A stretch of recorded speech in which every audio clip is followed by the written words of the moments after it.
ಹರೇ ರಾಮ. ಯತ್ರೈವ ಯತ್ರೈವ ಮನೋಮದೀಯಂ ತತ್ರೈವ ತತ್ರೈವ ತವ ಸ್ವರೂಪಂ. ಯತ್ರೈವ ಯತ್ರೈವ ಶಿರೋ ಮದೀಯಂ ತತ್ರೈವ ತತ್ರೈವ ಪದದ್ವಯಂ ತೇ.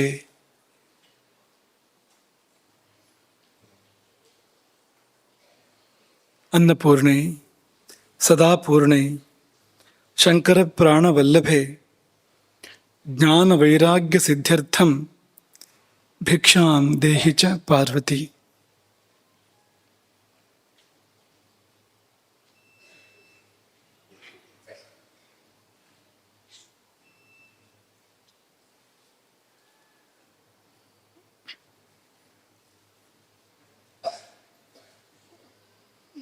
ಅನ್ನಂ ಬ್ರಹ್ಮ ಎನ್ನುವ ವಿಷಯವಾಗಿ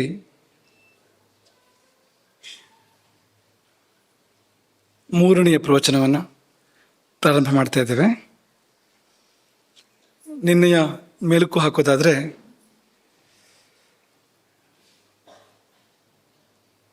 ಹಿತಭುಕು, ಮಿತಭುಕು, ಋತುಭುಕು ಅಥವಾ ಅಶಾಕಭುಕು.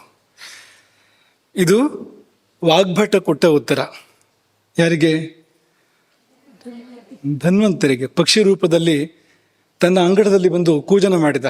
ಕೋರುಕು ಕೋರುಕು ಎಂಬುದಾಗಿ ಕೂಜನ ಮಾಡಿದ ಧನ್ವಂತರಿ ದೇವನಿಗೆ, ಆದಿವೈದ್ಯನಿಗೆ ಶ್ರೇಷ್ಠ ವೈದ್ಯ ವಾಗ್ಭಟ ಕೊಟ್ಟ ಉತ್ತರ ಹಿತಭುಕು, ಮಿತಭುಕು, ಋತುಭುಕು ಅಥವಾ ಅಶಾಕಭುಕು ಎಂಬ ಮೂರು.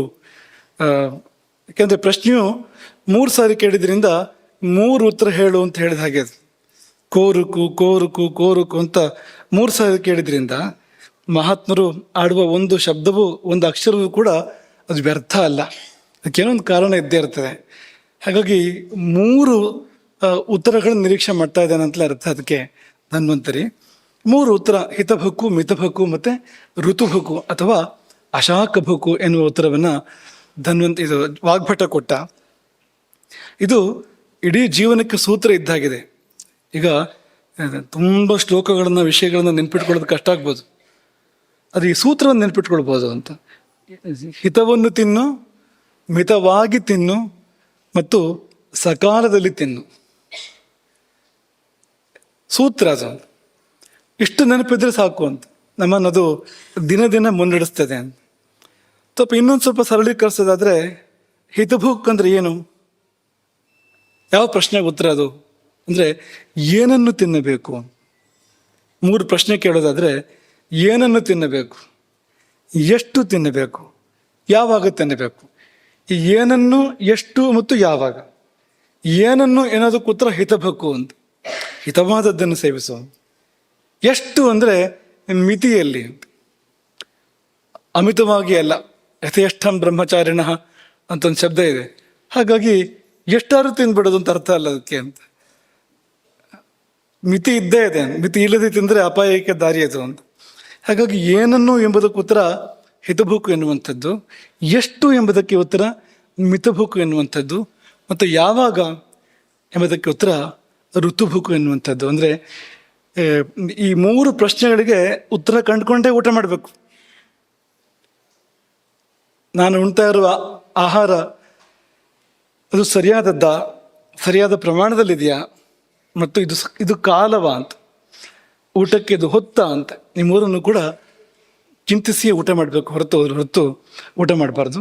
ಅದನ್ನು ಬೇರೆ ಒಂದೊಂದು ಶಬ್ದದಲ್ಲಿ ಹೇಳೋದಾದರೆ ಹಿತಭುಕ್ ಅಂದರೆ ಆಯ್ಕೆ, ಮಿತಭುಕ್ ಅಂದರೆ ಪ್ರಮಾಣ, ಋತುಭುಕ್ ಅಂದರೆ ಸಮಯ.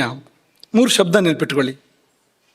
ಆಯ್ಕೆ ಅಂದರೆ ಆಯ್ಕೆ ಮಾಡಿ ಊಟ ಮಾಡಬೇಕು, ಹೊರತು ಸಿಕ್ಕಿದ್ದೆಲ್ಲ ತಿನ್ನೋದು ಅನ್ನೋ ಥರ ಇರಬಾರ್ದು. ಆಯ್ಕೆ ಮಾಡಿ ಊಟ ಮಾಡಬೇಕು. ಯಾವುದು ನಮ್ಮೆದುರಿಗೆ ಬಂತು ಭಗವತ್ ಕೃಪೆಯಿಂದ ಅದರಲ್ಲಿ ಕೂಡ ಯಾವುದನ್ನು ತಿನ್ನಬೇಕು, ಯಾವುದನ್ನು ಬಿಡಬೇಕು ಎನ್ನುವ ವಿವೇಚನೆ ಬೇಕು. ಹಾಗಾಗಿ ಆಯ್ಕೆ ಶಬ್ದ ನೆನ್ಪಿಟ್ಕೊಳ್ಬೇಕು. 2ನೇದು ಪ್ರಮಾಣ ಅಂತ. ರುಚಿ ಇತ್ತು ಅಂತ ಎಷ್ಟಾದ್ರೂ ತಿನ್ನೋದಲ್ಲ ಅಂತ.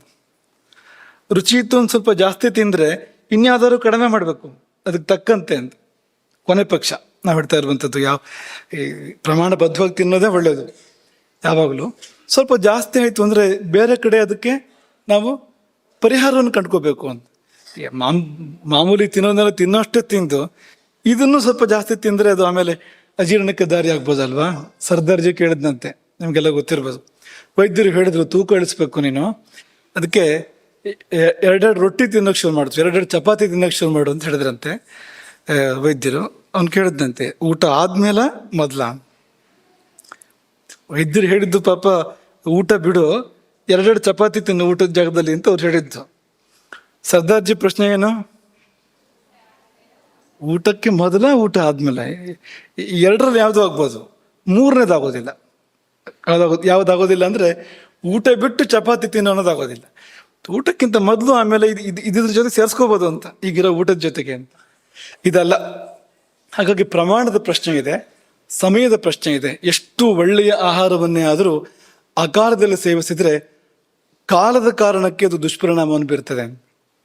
ವಸ್ತು ಒಳ್ಳೆಯದೇ ಇರ್ಬೋದು, ಆದರೆ ಕಾಲ ಹೊಂದದೇ ಇರುವ ಕಾಲ ಆಗಿದ್ರಿಂದ, ಕೆಡುಕಾದ ಕಾಲ, ಆಹಾರದ ದೃಷ್ಟಿಯಿಂದ ಕೆಡುಕಾದ ಕಾಲ ಆಗಿದ್ರಿಂದ ಅದು ನಮ್ಮ ವಿರುದ್ಧವಾಗಿ ಕೆಲಸ ಮಾಡ್ತದೆ. ವಿರುದ್ಧ ಆಹಾರ ಅಂತ ಕರೀತಾರೆ ಅದನ್ನು.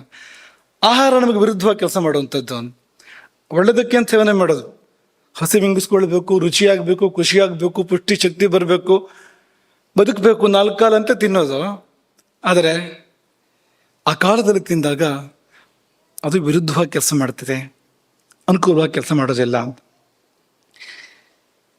ಅಶಾಖಭುಕ್ ಏನಾಯಿತು ಅಂತ ಕೇಳಬೇಡಿ, ಅದು ಅಲ್ಲೇ ಸೇರಿದೆ. ಎಲ್ಲಿ ಸೇರಿದೆ? ಹಿತಭುಕ್ ಅನ್ನೋದ್ರಲ್ಲಿ ಸೇರಿ ಬಂತದ್ದು. ಯಾವುದು ಸಲ್ತದೋ ಅದನ್ನು ಮಾತ್ರ ತಿನ್ನುವನ್ನುವಾಗಲೇ ಅಚಾಕಭುಕ್ ಸೇರಿ ಹೋಗಿದೆ. ಹಾಗಾಗಿ ನೀವು ಋತುಭುಕ್ ಅನ್ನೋ ಪಾಠವನ್ನೇ ಇಟ್ಕೊಳ್ಬೋದು, ಪ್ರಧಾನವಾಗಿ ಇಟ್ಕೊಳ್ಬೋದು. ಇದು ಅನ್ನೋ ಸೂತ್ರ, ಹಾಗಿಟ್ಕೊಳ್ಳಿ ಇದನ್ನು. ಅಷ್ಟು ಚೆನ್ನಾಗಿದೆ ಇದು. ಅಷ್ಟು ಕಡಿಮೆ ಶಬ್ದಗಳಲ್ಲಿ ಇಡೀ ಜೀವನಕ್ಕೆ ಬೇಕಾದ ಉಪದೇಶವನ್ನು ಹೇಳಬೇಕಾದ್ರೆ ಯಾವುದೋ ಒಂದು ದೈವ ಪ್ರೇರಣೆ ಬೇಕು, ಹೊರತು ಅದಿಲ್ಲದೆ ಹೇಳಲಿಕ್ಕೆ ಸಾಧ್ಯ ಇಲ್ಲ. ಇದೆಲ್ಲ ಈಗ ನಮ್ಮ ಅನ್ನ ಪದ್ಧತಿ, ಆಹಾರ ಪದ್ಧತಿಗಳೆಲ್ಲವೂ ಕೂಡ ಅದು ಕೇವಲ ಕಣ್ಣಿಗೆ ಕಾಣುವಂಥ ವಿಷಯಗಳ ಮೇಲೆ ನಿಂತಿಲ್ಲ, ಕಣ್ಣಿಗೆ ಮೀರಿದ ಅನೇಕ ಸಂಗತಿಗಳಿದೆ ಅಲ್ಲಿ. ಹಾಗಾಗಿ ಇದೆಲ್ಲ ದೈವ ದೃಷ್ಟಿ, ದೈವಿ ಪ್ರೇರಣೆ ಇದರಿಂದಲೇ ಬಂದಿರುವಂಥದ್ದು. ಇನ್ನೊಂದು ವಿಷಯವನ್ನು ಪ್ರಸ್ತಾಪ ಶುರು ಮಾಡಿದ್ವು ಹೇಳೋದಕ್ಕೆ. ಯಾಕೆ ನೋಡಿ ಊಟ ಮಾಡಬೇಕು ಅಂದರೆ, ಈ ಶರೀರ ತುಂಬ ಬೆಲೆ ಬಾಳುವಂಥದ್ದು. ಇದರೊಳಗೆ ನೀವು ಕಳುಹಿಸ್ತಾ ಇದ್ದೀರಿ ಆಹಾರ ಅನ್ನುವಾಗ ಹೊರಗಿನದ್ದು ಒಳಗೆ ಹೋಗ್ತಾ ಇದೆ. ಇದು ತುಂಬ ಬೆಲೆ ಬಾಳುವಂಥದ್ದು, ಇದು ಕೆಡುವ ಹಾಗೆ ಅಂಥದ್ದನ್ನು ಒಳಗೆ ಕಳುಹಿಸಬಾರದು ಅಲ್ವಾ. ಮನೆಯೊಳಗೆ ನಾವೆಲ್ಲರನ್ನೂ ಬಿಟ್ಕೊಳ್ಳೋದಿಲ್ಲ, ಮಲಗೋ ಕೋಣೆಗೆ ನಾವೆಲ್ಲರನ್ನೂ ಬಿಟ್ಕೊಳ್ಳೋದಿಲ್ಲ. ಅಥವಾ ಖಜಾನೆ ಅಂತ ಅಂದ್ಕೊಳ್ಳಿ ನೀವು, ತುಂಬ ಬೆಲೆ ಬಾಳುವಂಥ ಮುತ್ತು ರತ್ನಗಳು, ಚಿನ್ನವೋ ಬೆಳ್ಳಿಯೋ ಇರುವಂಥ ಸ್ಥಳ ಅಂದರೆ ಬಾಗಿಲು ತೆಗೆದಿಡ್ತೀರಾ? ಎಲ್ಲರನ್ನು ಬಿಡ್ತೀರಾ? ಇಲ್ಲ. ಕಳ್ಳರು ಬರ್ಬೋದು, ಒಳಗಿರುವ ಮುತ್ತು ರತ್ನಗಳನ್ನು ಕದ್ದುಕೊಂಡು ಹೋಗ್ಬೋದು. ಹಾಗಾಗಿ ರಕ್ಷಣೆ ಬೇಕೇ ಬೇಕು. ಇದರೊಳಗಿರುವಷ್ಟು ಮುತ್ತು ರತ್ನಗಳು ಬೇರೆ ಎಲ್ಲೂ ಇಲ್ವಂತೆ. ನಮ್ಮ ದೇಹದೊಳಗೆ ಎಂಥ ಮುತ್ತು ರತ್ನಗಳು, ಅಮೂಲ್ಯವಾದ ಸಂಗತಿಗಳಿವೆಯೋ ಅಂಥದ್ದು ಪ್ರಪಂಚದಲ್ಲಿ ಬೇರೆ ಎಲ್ಲೂ ಇಲ್ಲ. ಇಲ್ಲಿ ನೀವು ಸೀದಾ ಕಳಿಸ್ತಾ ಇದ್ದೀರಲ್ಲ. ಏನೇನನ್ನು ಕಳಿಸಿದ್ರೆ ತಸ್ಕರಾಹ, ಆ ರೀತಿ ಕೆಲಸ ಮಾಡ್ಬೋದು. ಒಳಗಿರ್ತಕ್ಕಂಥ ಮುತ್ತು ರತ್ನಗಳಂತ ಶುಭಗಳನ್ನ ಕದ್ಕೊಂಡು ಹೋಗ್ಬೋದು, ಆರೋಗ್ಯವನ್ನೇ ಕದ್ಕೊಂಡು ಹೋಗ್ಬೋದು, ಪ್ರಾಣವನ್ನೇ, ಜೀವವನ್ನೇ ಕದ್ಕೊಂಡು ಹೋಗ್ಬೋದು ಇಲ್ಲಿಂದ. ಹಾಗಾಗಿ ನೋಡಿ ಊಟ ಮಾಡಿ. ಒಂದು ಯಾವಾಗಲೂ ಓದಿದ ಒಂದು ಚಿಕ್ಕ ದೃಷ್ಟಾಂತ ಕಥೆ ನೆನಪಾಗ್ತದೆ ನಮಗೆ ಸಮಯದಲ್ಲಿ. ಬಡ ಯುವಕನೊಬ್ಬ ಊರಿನ ಶ್ರೀಮಂತನ ಬಳಿಗೆ ಹೋದನಂತೆ. ಯಾಕೆ? ಅಲ್ಲೇ ಇದೆ ಉತ್ತರ. ಬಡ ಯುವಕನೊಬ್ಬ ಊರಿನ ಶ್ರೀಮಂತ ವ್ಯಕ್ತಿಯವ್ರನ್ನ ಬಳಿ ಹೋಗ್ತಾನೆ ಅಂದ್ರೆ ಯಾಕೆ ಹೋಗ್ತಾನೆ ಅಲ್ವಾ? ಕಾಂಚನ, ಹಣಕ್ಕೋಸ್ಕರ ಹೋದ. ಸಾಲ ಸಿಗ್ತದ ಅಂತ ನೋಡೋ ಸಲುವಾಗಿ ಹೋದ ಅವನು, ಅಥವಾ ಹಣ ಸಿಗ್ತದ ಅನ್ನೋ ಕಾರಣಕ್ಕೋಸ್ಕರವಾಗಿ ಹೋದ. ಅದಕ್ಕೆ ಶ್ರೀಮಂತ ಹೇಳಿದಂತೆ, ನಿನ್ನೊಂದು ಬೆರಳು ಕೊಡ್ತೀಯಾ? 1/4 ಬೆರಳು, 1 ಲಕ್ಷ ಕೊಡ್ತೇನೆ. 1 ಬೆರಳಿಗೆ 1 ಲಕ್ಷ ಅಂತ. ಆಗೋದಿಲ್ಲ ಅಂತ ಹೇಳಿದೆ. ಮತ್ತೆ ಬೇರೆ ಏನು ಹೇಳ್ತಾನೆ? 1/4 ಬೆರಳು ಬೇಡ, ಕೈ ಬೆರಳು ಕೊಡು, 2.5 ಲಕ್ಷ ಕೊಡ್ತೇನೆ. ಅದು ಅಲ್ಲ, ಕಣ್ಣು ಕೊಡು, 1 ಕಣ್ಣಿಗೆ 25 ಲಕ್ಷ.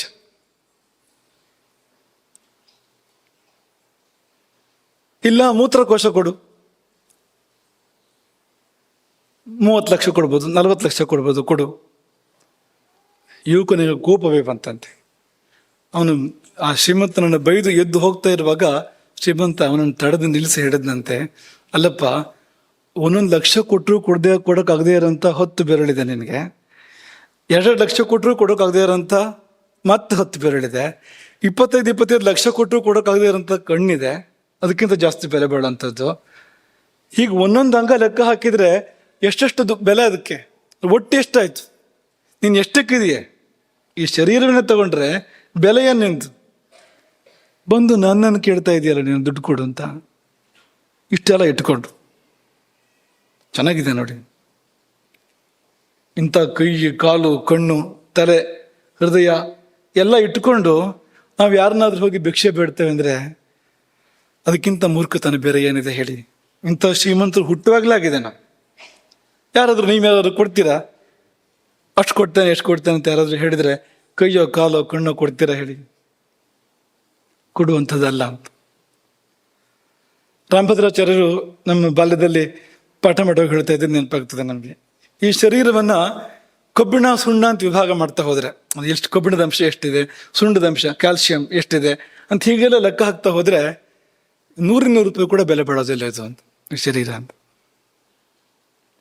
ಶರೀರದ ರಾಸಾಯನಿಕಗಳು ಇದನ್ನೆಲ್ಲ ಬಿಡಿಸಿ ಆ ರಾಸಾಯನಿಕಗಳನ್ನು ಬೇರೆ ಮಾಡಿ ತೂಕ ಹಾಕಿದರೆ ಅಂಥದ್ದೇ ಅಂಗಡಿಗಳು ಇರ್ತಾವಲ್ಲ, ಅಲ್ಲಿ ಹೋಗಿ ಅದಕ್ಕೆ ಬೆಲೆ ಎಷ್ಟು ಅಂತ ಕೇಳಿದರೆ ಆವಾಗ ಅವರು 10-20 ರೂಪಾಯಿ ಅಂತ ಹೇಳ್ತಾ ಇದ್ರು ರಾಮಭದ್ರಾಚಾರ್ಯರು ನಮ್ಗೆ ಪಾಠ ಮಾಡೋ ಕಾಲದಲ್ಲಿ. ಈಗ ಒಂದು 100-200 ರೂಪಾಯಿ ಅಂತ ಹೇಳ್ಬೋದು. ಯಾಕೆಂದರೆ ಆ 10-20 ರೂಪಾಯಿ ಈಗ 100-200 ರೂಪಾಯಿ ಆಗಿದೆ. ಈಗ ಆ ಕಾರಣಕ್ಕೆ ಇದ್ರ ಬೆಲೆ ಜಾಸ್ತಿ ಆಗಿಲ್ಲ, ಏನು ರೂಪಾಯಿ ಬೆಲೆ ಕಡಿಮೆ ಆಗಿದ್ರಿಂದ ಆಗಿನ 10-20 ಈಗ 100-200 ಆಗಿದೆ ಅಂತಷ್ಟೇ. ಹಾಗೆ ಅಷ್ಟೇ ಬೆಲೆ ಬಾಳುವಂಥದ್ದು. ಆದರೆ ಅಷ್ಟೇ ನಾವು ಬೆಲೆ ಅಂತಂದರೆ ಅಲ್ಲ, ಬೆಲೆ ಕಟ್ಟಲಾರದ ಬೆಲೆ, ಅಂಥ ಬೆಲೆ ಇದೆ. ಎಷ್ಟರ ಮಟ್ಟಿಗೆ ಅಂದರೆ ವಿಷ್ಣು ಪುರಾಣದ 2ನೇ ಅಂಶ 3ನೇ ಅಧ್ಯಾಯ ಅಲ್ಲೊಂದು ಸಂದರ್ಭದ ವರ್ಣನೆ ಬರ್ತದೆ. ಅದೇನು ಅಂದರೆ ದೇವತೆಗಳು ಪರಸ್ಪರ ಮಾತಾಡ್ಕೊಳ್ತಾ ಇದ್ದಾರಂತೆ ಸ್ವರ್ಗಲೋಕದಲ್ಲಿ. ಏನು ಮಾತಾಡ್ಕೊಳ್ತಾ ಇದ್ದಾರೆ ಅಂದರೆ, ಜಾನೀಮ ನೈತತ್ ಕ್ವ ವಯಂ ವಿಲೀಯನೆ ಸ್ವರ್ಗಪ್ರದೇ ಕರ್ಮಣಿ ದೇಹಬಂಧಂ ಪ್ರಾಪ್ಸ್ಯಾಮ ಧನ್ಯಾ ಖಲು ತೇ ಮನುಷ್ಯಾ ಯೇ ಭಾರತೆ ನೇಂದ್ರಿಯ ವಿಪ್ರಹೀಣಾ. ವಿಷ್ಣು ಪುರಾಣ ಇದು. ನಮ್ಮ ಕಣ್ಣು ತೆರೆಸೋ ಹಾಗಿದೆ ಇದು.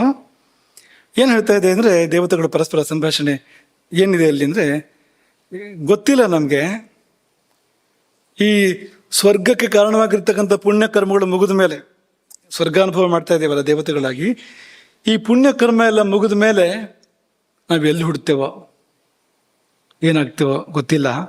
ಆದರೆ ಅವರು ಧನ್ಯರು ಅಂತ. ಯಾರು? ತೇ ಮನುಷ್ಯಾಹ ಧನ್ಯಾಖಲು ತೇ ಮನುಷ್ಯಾಹ ಅಂತ.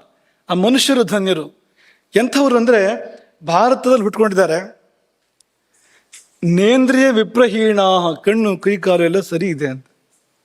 ದೇಹ, ಈ ಮಾನವ ದೇಹವನ್ನಂತೂ ಭಾರತ ದೇಶದಲ್ಲಿ ಹುಟ್ಟಿದ್ದಾರೆ, ಹುಟ್ಟಿ ಎಲ್ಲ ಇಟ್ಕೊಂಡಿದ್ದಾರೆ, ಸರಿ ಇದೆ ಶರೀರ ಅಂತ, ಕೆಟ್ಟಿಲ್ಲ ಇನ್ನು ಅಂತ. ಅಂಥ ಶರೀರವನ್ನು ಇಟ್ಕೊಂಡಿರ್ತಕ್ಕಂಥ ಮನುಷ್ಯರೇ ಧನ್ಯರು ಎಂಬುದಾಗಿ ಪರಸ್ಪರ ಮಾತಾಡ್ಕೊಳ್ತಾರೆ ಅಂತ. ಯಾಕೆಂದರೆ ನಿಮಗೆ ಮಕ್ಕಳಿಗೆ ಹಿಂದೆ ಪಾಠ ಮಾಡುವಾಗಲೇ ಹೇಳಿದ ಹಾಗೆ, ಅಲ್ಲಿ ಏನಿದ್ರು ಖರ್ಚು ಮಾಡೋದು ಮಾತ್ರ ಸ್ವರ್ಗದಲ್ಲಿ, ಮತ್ತೇನಿಲ್ಲ, ಸಂಪಾದನೆ ಇಲ್ಲ, ಹೊಸ ಕರ್ಮ ಅಲ್ಲಿ ಮಾಡಲಿಕ್ಕೆ ಅವಕಾಶ ಇಲ್ಲ. ಇದು ಕರ್ಮಭೂಮಿ, ಭೂಮಂಡಲ ಇದೇ ಕರ್ಮಭೂಮಿ. ಹಾಗಾಗಿ ಒಳ್ಳೆಯದೋ ಕೆಟ್ಟದೋ ಕರ್ಮವನ್ನು ಮಾಡಬೇಕು ಅಂದರೆ ಇಲ್ಲಿಗೆ ಬರಬೇಕು, ಅವರಿಗೆ ಅವಕಾಶ ಇಲ್ಲ. ಹಾಗೆ ನೋಡಿದರೆ ಸ್ವಾತಂತ್ರ್ಯವೇ ಇಲ್ಲ, ಸ್ವಾತಂತ್ರ್ಯವೇ ಇಲ್ಲ ಅಂತ. ಅಷ್ಟನ್ನು ಅನುಭವಿಸು ಅಷ್ಟೇ. ಅಷ್ಟು ಕೊಟ್ಟಿದೆಯೇ, ಪುಣ್ಯದ ಹಣವನ್ನು ಕೊಟ್ಟಿದೆಯೇ, ಅಷ್ಟು ಅನುಭವಿಸು ಅಂತ. ಅಲ್ಲಿ ಏನೋ ಒಂದು ಸಾಧನೆ ಮಾಡಿ ಇನ್ನೇನು ಆಗಬೇಕು ಅಂದರೆ ಅವಕಾಶ ಇಲ್ಲ. ಇಲ್ಲಿ ಅವಕಾಶ ಇದೆ. ಇಲ್ಲಿ ಸಾಧನೆ ಮಾಡಿ ಕರ್ಮವನ್ನು ಮೀರ್ಬೋದು. ಜಾತಕದಲ್ಲಿ ಏನಿದೆಯೋ ಅದಕ್ಕಿಂತ ಮಿಗಿಲಾದ ಫಲವನ್ನು ಪಡಿಬಹುದು. ಅತ್ಯುತ್ಕಟೈ ಪುಣ್ಯ ಪಾಪೈ ಇಹೈವ ಫಲಮಶ್ನುತೆ. ಉತ್ಕಟವಾದ ಪುಣ್ಯ ಅಥವಾ ಪಾಪಗಳನ್ನು ಮಾಡಿದರೆ ಈಗಲೇ ಫಲ ಬರ್ತದೆ, ಜಾತಕವನ್ನು ಮೀರಿ ಈಗಲೇ ಫಲ ಬರ್ತದೆ. ನಿನ್ನೆ ನಮ್ಮ ಪಾಠದ ಬಳಿಕ ಪರಿವಾರದ ಅರವಿಂದ ಒಂದು ಪ್ರಶ್ನೆಯನ್ನು ಕೇಳ್ತಾ ಇದ್ದ. ನಿನ್ನೆ ಪಾಠ ಮಾಡ್ತಾ ಹೋಗೋದಲ್ಲಿ ಹೇಳಿದ್ವು, ಯಮ ಇಷ್ಟು ಕಾಲ ಇರು ಭೂಮಿಲಿಂದ ಕಳಿಸಿದಾನೆ ನಮ್ಮನ್ನು. ನಾವು ಬೇಗ ಬರ್ತೇವೆ ಅಂತ ಒತ್ತಾಯ ಮಾಡ್ತೇವೆ ಯಮನಲ್ಲಿ. ಇಲ್ಲ ಅಷ್ಟು ಕಾಲ ಇರೋದಿಲ್ಲ, ಮೊದಲೇ ಬರಬೇಕು ನಮಗೆ ಅಂತ ಸಿಕ್ಕಿದ್ದಂತೆ ತಿಂತೇವೆ, ದೇಹವನ್ನು ಕೆಡಿಸ್ಕೊಳ್ತೇವೆ, ಬೇಗ ಹೋಗ್ಬಿಡ್ತೇವೆ ಯಮನ ಬಳಿಗೆ ಎಂದು ಹೇಳಿದ್ದು. ಅದರ ಮೇಲೆ ಅರವಿಂದ್ ಕೇಳಿದ ಪ್ರಶ್ನೆ, ಆಯುಸ್ಸು ಇಷ್ಟು ಅಂತ ಇದ್ದ ಮೇಲೆ, ಹಣೆ ಮೇಲೆ ಬರದ ಮೇಲೆ ಅದು ಬದಲಾಗೋದು ಹೇಗೆ? ಅದು ಮೊದಲೇ ಹೋಗೋದು ಹೇಗೆ? ಅದು ಅದೇ ಸಮಯಕ್ಕೆ ಹೋಗಬೇಕು. ಬದಲಾಗೋಕೆ ಸಾಧ್ಯ ಇದೆಯಾ? ಒಂದಗಳು ಹೆಚ್ಚಿಲ್ಲ, ಒಂದಗಳು ಕೊರೆ ಇಲ್ಲ, ಹೀಗಂತೆ ಮನುಷ್ಯನ ಆಯುಸ್ಸು. ಹಾಗೆ ಬೇಗ ಹೋಗೋದು ಅಂದ್ರೆ ಏನು ಎಂಬ ಪ್ರಶ್ನೆಯನ್ನು ಕೇಳಿದ್ದ. ಆತನಿಗೆ ಹೇಳಿದ್ದು, ನಿಮ್ಮ ಜೊತೆ ಹಂಚ್ಕೊಳ್ಳೋದು ಅದನ್ನು. ಅದೇನು ಅಂದರೆ, ಈಗ ಈ ಆಯುಸ್ಸು ಅನ್ನೋದು ಸಾಮಾನ್ಯ ಸೂತ್ರ, ಅದು ಇಷ್ಟು ಆಯುಸ್ಸು ಅಂದ್ರೆ ಅಷ್ಟೇ ಕಾಲ ಬದುಕೋದು ಅಂತ. ಆದರೆ ಅದಕ್ಕೆ ಅಪವಾದ ಇದೆ ಅಂತ. ಅಪವಾದ ಇಲ್ಲದೆ ಇದ್ರೆ ಈ ವೇದಗಳಲ್ಲಿ ಈಗ ಆಯುಷ್ ಕಾಮನಾಗಿ ಮಾಡ್ತಕ್ಕಂಥ ಅನೇಕ ಕರ್ಮಗಳಿದೆ ವೇದಗಳಲ್ಲಿ, ಸ್ಮೃತಿಗಳಲ್ಲೂ ಕೂಡ ಇದೆ. ಆಯುಸ್ಸಿಗೋಸ್ಕರ ಮಾಡುವಂಥದ್ದು, ಆ ಕರ್ಮಗಳನ್ನು ಯಾಕೆ ಮಾಡಬೇಕು? ಇಷ್ಟೇ ಆಯುಸ್ಸು ಅಂತ ತೀರ್ಮಾನ ಆಗಿ ಹೋಗಿದೆ, ಅದರಲ್ಲಿ ಏನು ವ್ಯತ್ಯಾಸ ಇಲ್ಲ ಅಂತಾದರೆ ಆಯುಷ್ಯಗೋಸ್ಕರವಾಗಿ ಆಚರಿಸುವ ಕರ್ಮಗಳು ಯಾಕೆ ಮಾಡುವಂಥದ್ದು? ಅಥವಾ ಆಯುಷ್ಮಾನ್ ಭವ ಅಂತ ಆಶೀರ್ವಾದ ಯಾಕೆ ಮಾಡಬೇಕು? ಅಷ್ಟೇ ಆಯುಷ್ಯ ಅವನಿಗೆ ಹೆಚ್ಚಾಗೋದಿಲ್ಲ ಕಡಿಮೆ ಆಗೋದಿಲ್ಲ ಅಂತಾದರೆ ಆಶೀರ್ವಾದಕ್ಕರ್ಥ ಏನು? ಇದು ಹೆಚ್ಚು ಕಡಿಮೆ ಆಗೋಕ್ಕೆ ಸಾಧ್ಯ ಇದೆ. ಕೇವಲ ಉಸಿರಾಟ ದೀರ್ಘವಾಗುವುದರಿಂದ, ಒಬ್ಬನಿಗೆ ಇಷ್ಟು ಉಸಿರು ಅಂತಿರೋದ್ರಿಂದ, ಉಸಿರಾಟ ದೀರ್ಘವಾದ ಮಾತ್ರದಿಂದಲೇ ವರ್ಷಗಳು ಜಾಸ್ತಿ ಆಗ್ತವೆ ಅಂತ ಆಯುಸ್ಸಿನಲ್ಲಿ ಅಂತ. ಅಷ್ಟು ನಮಗೆ ಬಂದರೆ, ಪ್ರಾಣಾಯಾಮ ವಿದ್ಯೆ ಗೊತ್ತಿದ್ರೆ, ಸಮಾಧಾನವಾಗಿ ಬದುಕುವಂಥ ವಿದ್ಯೆ ಗೊತ್ತಿದ್ರೆ, ಶ್ವಾಸಗತಿಯನ್ನು ಮಂದಗೊಳಿಸುವ ಕಲೆ ಗೊತ್ತಿದ್ರೆ, ವರ್ಷಗಟ್ಟಲೆ ಆಯುಸ್ಸನ್ನು ದೀರ್ಘ ಮಾಡ್ಕೊಳ್ಳೋದಕ್ಕೆ ಸಾಧ್ಯ ಇದೆ. ಅಥವಾ ಶ್ವಾಸವನ್ನು ಮೀರಿ ಇರಲಿಕ್ಕೆ ಬಂದರೆ ಆ ಸಮಯ ಲೆಕ್ಕಕ್ಕೆ ಇಲ್ಲ ಆಯುಸ್ಸಿನಲ್ಲಿ. ಶ್ವಾಸೋಚ್ಛ್ವಾಸ ಇಲ್ಲದ ಸಮಾಧಿ ಸ್ಥಿತಿಗೆ ಹೋದರೆ ಅಲ್ಲಿ ಕಾಲಕ್ಕೆ ವ್ಯಾಪ್ತಿ ಇಲ್ಲ, ಅಲ್ಲಿ ಯಮನಿಗೂ ವ್ಯಾಪ್ತಿ ಇಲ್ಲ, ಚಿತ್ರಗುಪ್ತನಿಗೂ ವ್ಯಾಪ್ತಿ ಇಲ್ಲ. ಚಿತ್ರಗುಪ್ತನಿಗೂ ಗೊತ್ತೇ ಆಗೋದಿಲ್ಲ ಅಲ್ಲೇನಾಯಿತು ಅಂತ, ಯಾಕಂದ್ರೆ ಅಲ್ಲಿವರೆಗೆ ಹೋಗೋದು ಮನೋ ಅಂತ. ಮುಂದಿನ ದಾಖಲೀಕರಣದ ವ್ಯವಸ್ಥೆ ಇಲ್ಲ, ಯಾಕೆಂದ್ರೆ ಅಲ್ಲಿ ಯಥೋ ವಾಚೋ ನಿವರ್ತಂತೆ ಅಪ್ರಾಪ್ಯ ಮನಸ ಸಹ ಎನ್ನುವಂಥ ಸ್ಥಳ ಅಲ್ಲಿ ಯಾವುದೂ ಕೂಡ ಹೋಗಿ ತಲುಪೋದಕ್ಕೆ ಸಾಧ್ಯ ಇಲ್ಲ. ಹಾಗಾಗಿ ಆಯುಸ್ಸನ್ನು ಹೆಚ್ಚು ಮಾಡ್ಕೊಳ್ಳೋಕೆ ಸಾಧ್ಯ ಇದೆ. ಮಾರ್ಕಂಡೇಯರಿಗೆ ಆಯುಸ್ಸು ಎಷ್ಟಿತ್ತು, ಆಮೇಲೆ ಎಷ್ಟು ಕಾಲ ಬದುಕಿದ್ರು, ಇನ್ನೂ ಇದ್ದಾರೆ ಮಾರ್ಕಂಡೇಯರು. ಶಂಕರಾಚಾರ್ಯರ ಆಯುಸ್ಸು ಎಷ್ಟಿತ್ತು, ದುಪ್ಪಟ್ಟು ಬದುಕಿದ್ರು ಅವರು. 16 ವರ್ಷದ ಆಯುಸ್ಸಿಗೆ 32 ವರ್ಷ ಅವ್ರು ಬದುಕಿದ್ರಲ್ವಾ. ಆಯುಸ್ಸು ಹೆಚ್ಚು ಮಾಡ್ಕೊಳ್ಳೋಕೆ ಸಾಧ್ಯ ಇದೆ ಅಂದರೆ ಕಮ್ಮಿ ಮಾಡ್ಕೊಳ್ಳೋಕ್ಕೂ ಸಾಧ್ಯ ಇದೆ. ಹೆಚ್ಚು ಮಾಡ್ಕೊಳ್ಳೋಕೆ ಒಂದಷ್ಟು ಒಳ್ಳೆ ಕೆಲಸ ಮಾಡಬೇಕು, ಕಮ್ಮಿ ಮಾಡ್ಕೊಳ್ಳೋದಕ್ಕೆ ಒಂದಷ್ಟು ಬೇಡದಿರೋದು ಮಾಡಿದ್ರೆ ಕಡಿಮೆ ಆಗುತ್ತೆ ತಾನಾಗಿ ಆಯುಸ್ಸು ಅಂತ. ಅರ್ಧ ಆಯುಸ್ಸಿಗೆ ಹೋದ ಅಂತೆಲ್ಲ ಹೇಳ್ತಾರಲ್ಲ, ಏನದು ಅಂದರೆ ಇದೇ ಅದು ಅಂತ. ಹಾಗೆ ಇಲ್ಲಿ ಅವಕಾಶ ಇದೆ. ಹಣೆ ಮೇಲೆ ಬರೆದಿದ್ರೂ ಕೂಡ ಕರ್ಮ ಅದು ಸರದಿಯಲ್ಲಿ ನಿಂತು ಸಿದ್ಧವಾಗಿದೆ ಫಲ ಕೊಡೋದಕ್ಕೆ. ಹೀಗಿದ್ರೂ ಕೂಡ ಅದನ್ನು ಮೀರಿ ತನ್ನ ಪುರುಷ ಪ್ರಯತ್ನದ ಮೂಲಕವಾಗಿ ಇಲ್ಲಿಯೂ ವಿಶೇಷವಾಗಿ ಬದುಕಬಹುದು. ಅವನು ಅಲ್ಲಿ ಏನೆಲ್ಲ ಮಾಡ್ಬೋದು. ಈ ಒಂದು ಮನುಷ್ಯ ಜನ್ಮ ಸಿಕ್ತು ಅಂದರೆ 100 ದೇವತಾ ಜನ್ಮ ಪಡಿಬೋದು, ಅದರಲ್ಲಿ ಅದಕ್ಕಿಂತ ಹೆಚ್ಚಿನದನ್ನು ಪಡಿಬೋದು, ದೇವತಾ ಜನ್ಮಕ್ಕಿಂತಲೂ ಹೆಚ್ಚಿನದನ್ನು, ಮೋಕ್ಷವನ್ನೇ ಪಡಿಬೋದು ಅಂತ. ಹಾಗಾಗಿ ಅವರು ಆಸೆ ಪಡ್ತಾರಂತೆ, ಎಷ್ಟು ಚೆನ್ನಾಗಿದೆ ಮನುಷ್ಯ ಲೋಕ, ಮನುಷ್ಯ ಜನ್ಮ, ಮನುಷ್ಯ ದೇಹ ಅಂತ ದೇವತೆಗಳು ಪರಸ್ಪರ ಚರ್ಚೆ ಮಾಡುವಂಥದ್ದು. ಆದರೆ ಅದು ಯಾರಿಗೆ ಅನ್ವಯ ಆಗ್ತದೆ ಅಂತಂದರೆ ಅದಕ್ಕೆ ಉತ್ತರ ಮಹಾಭಾರತ ಶಾಂತಿ ಪರ್ವದಲ್ಲಿದೆ. ಯಾವ ಮನುಷ್ಯನಿಗೆ ಅನ್ವಯ ಆಗುವಂಥದ್ದು ಇದು ಅಂದರೆ, ವೇದಾಂಶ್ಚ ವೇದ್ಯಂಚ ವಿಧಿಂಚ ಕೃತ್ಸನಂ ತಥೋ ನಿರುಕ್ತಂ ಪರಮಾರ್ಥತಾಂಚ ಸ್ವಯಂ ಶರೀರಾತ್ಮನ ಯಃ ಪ್ರವೇದ ತಸ್ಯಸ್ಮದೇವಾ ಸ್ಪೃಹಯಂತಿ ಸರ್ವೇ. ದೇವತೆಗಳೆಲ್ಲ ಆಸೆ ಪಡ್ತಾರೆ, ಅಂಥ ಜನ್ಮ ಬೇಕು, ಮನುಷ್ಯ ಜನ್ಮ ಬೇಕು, ಮನುಷ್ಯ ಶರೀರ ಬೇಕು. ಅದು ಎಂಥದ್ದು ಅಂದರೆ, ಮನುಷ್ಯ ಶರೀರ ಬಂದರೆ ಸಾಲದು, ಬಂದು ಹಾಳು ಮಾಡ್ಕೊಳ್ಳೋರು ಇರ್ತಾರೆ. ಅಲ್ಪನೆಗೆ ಐಶ್ವರ್ಯ ಬಂದರೆ ಅರ್ಧ ರಾತ್ರಿಲಿ ಕೊಡೆ ಹಿಡಿದ ಅಂತ, ಆತಪತ್ರ ಅಂತ ಹೆಸರು ಅದಕ್ಕೆ. ಬಿಸಿಲಿದ್ದಾಗ ರಕ್ಷಣೆ ಮಾಡಲಿಕ್ಕಿರುವಂಥದ್ದು ಆತಪತ್ರ ಅಂತ. ಅದೇನು ಸಂಬಂಧ ಇಲ್ಲ, ಅರ್ಧ ರಾತ್ರಿ ಕೊಡೆ ಹಿಡ್ದ ಅಂತ, ಅಲ್ಪನಿಗೆ ಐಶ್ವರ್ಯ ಬಂದರೆ ಅಂತ. ಹಾಗೆ ಮಾಡುವವ್ರ ಬಗ್ಗೆ ಇರುವಂಥದ್ದಲ್ಲ. ಯಾರ ಬಗ್ಗೆ ಇರುವಂಥದ್ದು ಅಂದರೆ, ಶರೀರಾತ್ಮನಿ ಯಃ ಪ್ರವೇದ ಅಂತ. ಈ ಶರೀರಾತ್ಮದಲ್ಲಿ ಇರುವ ಉಜ್ವಲೋಜ್ವಲ ಸಂಗತಿಗಳನ್ನು ಯಾರು ಅರಿತಾನೋ, ಅರ್ಥ ಮಾಡ್ಕೋತಾನೋ, ತಸ್ಯಸ್ಮ ದೇವ ಸ್ಪೃಹಯಂತಿ ಸರ್ವೇ. ಅವನ ಬಗ್ಗೆ ದೇವತೆಗಳು ಅಸೂಯೆ ಪಡ್ತಾರೆ, ಆಸೆ ಪಡ್ತಾರೆ. ನಾನು ಅವನಾಗಬೇಕಾಗಿತ್ತು, ಅವನು ಹಾಗಿರ್ಬೇಕಾಗಿತ್ತು ಅಂತ. ಅವನಿಗೆ ದೇವತೆಗಳು ಹೇಗಾಗ್ತಾರೆ, ಅವನಲ್ಲಿರ್ತಾನೆ ಅಷ್ಟೇ ಹತ್ರದಲ್ಲಿ ದೇವತೆಗಳು ಅವನಿಗೆ ನತಮಸ್ತಕರಾಗುವಂತೆ ಆಗ್ತದೆ. ಯಾವಾಗ ಅಂದರೆ ತನ್ನೊಳಗಿನ ವೇದಗಳನ್ನು, ವೇದ್ಯ ತಿಳಿಬೇಕಾಗಿರುವಂಥದ್ದು, ವಿಧಿಂಚ ಕೃಷ್ಣ ಹೇಗಿರಬಾರ್ದು ಹೇಗಿರಬೇಕು ಎನ್ನುವ ವಿಧಿಯನ್ನು, ಪರಮಾರ್ಥವನ್ನು, ಇದೆಲ್ಲವನ್ನು ಬಲ್ಲವನಾದರೆ, ತನ್ನೊಳಗೆ ಎಲ್ಲವನ್ನು ಅರಿತವನಾದರೆ ದೇವತೆಗಳು ಕೂಡ ಅಸೂಯೆ ಪಡುವಂತೆ, ಆಸೆ ಪಡುವಂತೆ ಆಗ್ತದೆ. ಹಾಗಾಗಿ ಈ ಶರೀರಕ್ಕೆ ತುಂಬ ಬೆಲೆ ಇದೆ. ನಮಗೆ ಯಾರಿಗೂ ಕೀಳರನೇ ಬೇಡ, ನಮ್ಗೆ ಯಾರಿಗೂ, ನಮಗೆ ಮಾತ್ರ ಅಲ್ಲ, ಮನುಷ್ಯರಾಗಿ ಹುಟ್ಟಿದ ಯಾರಿಗೂ ಕೀಳರನೇ ಬೇಡ. ನಮ್ಮ ಬಗ್ಗೆ ನಮಗೊಂಥರ ಜುಗುಪ್ಸೆ ಇರ್ತದೆ, ತಿರಸ್ಕಾರ ಇರ್ತದೆ ಅಲ್ವಾ. ನಾನು ಹಾಗಿರ್ಬೇಕಾಗಿತ್ತು, ಇಲ್ಲ ಇಷ್ಟೇ ಬೆಳ್ಳಿಗಿರ್ಬೇಕಾಗಿತ್ತು, ಇಲ್ಲ ಅಂತ ಅಂದ್ಕೊಳ್ಳೋದು. ಇನ್ನು ಸಪುರ ಇರಬೇಕಾಗಿತ್ತು ಅಂತ ಅಂದ್ಕೊಳ್ಳೋದು, ದಪ್ಪ ಇರಬೇಕಾಗಿತ್ತು ಅಂತ ಅಂದ್ಕೊಳ್ಳೋದು, ಕಡ್ಡಿ ಥರ ಆಗಿಬಿಟ್ಟಿದ್ದಾನೆ ದಪ್ಪ ಇರಬೇಕಾಗಿತ್ತು ಅಂತ ಅಂದ್ಕೊಳ್ಳೋದು, ಸ್ವಲ್ಪ ಎತ್ತರ ಇರಬೇಕಾಗಿತ್ತು ಅಂತ ಅಂದ್ಕೊಳ್ಳೋದು ಅಲ್ವಾ. ಇನ್ನೊಂಚೂರು ಹೀಗೆ ಕಣ್ಣು ಹೀಗಿರ್ಬೇಕಾಗಿತ್ತು, ಮೂಗು ಹೀಗಿರ್ಬೇಕಾಗಿತ್ತು ಅಂತ ಅಂದ್ಕೊಳ್ಳೋದು. ಓ ಅವರು ಹಾಗಿದ್ದಾರೆ, ನಾನು ಹಾಗಿಲ್ಲ, ನನ್ನ ಮೂಗು ಹಾಗಿಲ್ಲ, ನನ್ನ ಕಿವಿ ಹಾಗಿಲ್ಲ ಅಂತ ಅಂದ್ಕೊಳ್ಳೋದು ಎಲ್ಲ ಇದೆ ಅಲ್ವಾ ಪ್ರಪಂಚದಲ್ಲಿ. ಅವನು ಎಷ್ಟು ಆರೋಗ್ಯವಾಗಿದ್ದಾನೆ, ನಾನು ಮಾತ್ರ ಹೀಗಿದ್ದೇನೆ, ಎಷ್ಟು ಶಕ್ತಿ ಅವನಿಗೆ, ನನಗೇನು ಶಕ್ತಿ ಇಲ್ಲ ಅಂತ ಅಂದ್ಕೊಳ್ಳೋದು. ಅಥವಾ ತನ್ನ ಜೀವನದಲ್ಲಿ ಬಂದು ಹೋಗ್ತಕ್ಕಂಥ ಅನೇಕ ಸಂಗತಿಗಳನ್ನ, ಒಳ್ಳೆದಲ್ಲದೆ ಇರೋ ಸಂಗತಿಗಳು ಬಂದಾಗ ಜನ್ಮದ ಮೇಲೆ ಜುಗುಪ್ಸೆ ಬಂದು ಆತ್ಮಹತ್ಯೆ ಮಾಡ್ಕೊಳ್ಳೋದು, ಇವ್ರನ್ನು ಕಾಣ್ತೇನೆ. ಅಸೂರ್ಯ ನಾಮತೆ ಲೋಕಾಹ, ಕೇಳಿದಿರಾ? ಅಂಧೇನ ತಮಸಾವೃತಾ ತಾಗ್ಗುಸ್ತೆ ಪ್ರೇತ್ಯಾಭಿಗಚ್ಚಂತಿ ಏಕೇಚ ಆತ್ಮಹನೋ ಜನಾ. ತಮ್ಮನ್ನು ತಾವು ಕೊಂದುಕೊಳ್ಳುವರು ಹೋಗಿ ಕತ್ತಲಲ್ಲಿ ಬಿಡ್ತಾರೆ. ಅಸೂರ್ಯ ನಾಮ ತೇ ಲೋಕ, ಸೂರ್ಯನಿಲ್ಲದ ಲೋಕ. ಅಂಧ ತಮಸ್ಸು, ತಮಸ್ಸು ಅಂದ್ರೆ ಕತ್ತಲೆ, ಅಂಧ ತಮಸ್ಸು ಅಂದ್ರೆ ಏನು? ಕುರುಡುಗತ್ತಲೆ, ಕಗ್ಗತ್ತಲೆ, ಕಾಡುಗತ್ತಲೆ, ಕಪ್ಪುಗತ್ತಲೆ, ಅಲ್ಲಿ ಹೋಗಿ ಬೀಳ್ತಾರೆ ಸತ್ತ ಬಳಿಕ. ಇಲ್ಲಿ ಕಷ್ಟ ಅಂತ ಆತ್ಮಹತ್ಯೆ ಮಾಡ್ಕೊಂಡಿದ್ದು ಅಲ್ವಾ. ಆಮೇಲೆ ಏನಿದೆ? ಕಡು ಕಷ್ಟ ಅಂತ, ಬರೀ ಕಷ್ಟ ಇಲ್ಲದಿದ್ದು. ಆಮೇಲೆ ಇದೇ ಸುಖ ಅಂತ ಅನ್ಸೋಕಾಗ್ಬಿಡ್ತದೆ ಅಂತ. ಯಾಕೆಂದ್ರೆ ಮತ್ತಿರುವುದು ನಿಜವಾದ ಕಷ್ಟ, ಇದು ಏನಲ್ಲ ಅದ್ರ ಮುಂದೆ, ಇದು ಉಪ್ಪಿನಕಾಯಿ ಇದ್ದಾಗೆ, ಅದು ಊಟ, ಅದು ಅಷ್ಟು ಕಷ್ಟ ಮುಂದಕ್ಕಿದೆ ಅಂತ ತಮ್ಮಂತಾವು ಕೊಂದುಕೊಳ್ಳುವವರಿಗೆ ಅಂತ. ಯಾಕೆಂದ್ರೆ ಈ ಶರೀರವನ್ನು ಘಾಸಿ ಮಾಡ್ತಾರಲ್ವ ಅವರು. ಇದು ಅದ್ಭುತವಾಗಿರ್ತಕ್ಕಂಥ ಯಂತ್ರ, ಇದು ದೇವರ ಕೊಡುಗೆ, ಇದು ದೇವರು ತುಂಬ ಕೃಪೆ ಮಾಡಿಕೊಟ್ಟಿರುವಂಥದ್ದು. ಇದು ಈ ಶರೀರ ಎನ್ನುವಂಥದ್ದು ಸಣ್ಣ ಪುಟ್ಟ ಕೃಪೆ ಅಲ್ಲ, ಮಹತಾ ಪುಣ್ಯನ ಶಂಕರಾಚಾರ್ಯರು ಹೇಳಿದ್ದು. ದೊಡ್ಡ ಪುಣ್ಯದ ಪುಣ್ಯವನ್ನು ತೆತ್ತು ನಾವಿದನ್ನು ಪಡ್ಕೊಂಡಿರುವಂಥದ್ದು. ಇದನ್ನ ಘಾಸಿ ಮಾಡಿದ ಯಾರಾದ್ರೊಬ್ಬ ಕೈಯಾರೆ ಅಂದರೆ ಅವನ ಮೇಲೆ ಪ್ರಕೃತಿ ಮುನಿಸಿಕೊಡ್ತದೆ. ಮಾತ್ರ ಅಲ್ಲ, ಭಗವಂತನೇ ಅವನನ್ನು ಶಪಿಸ್ತಾನೆ ಅಂತ.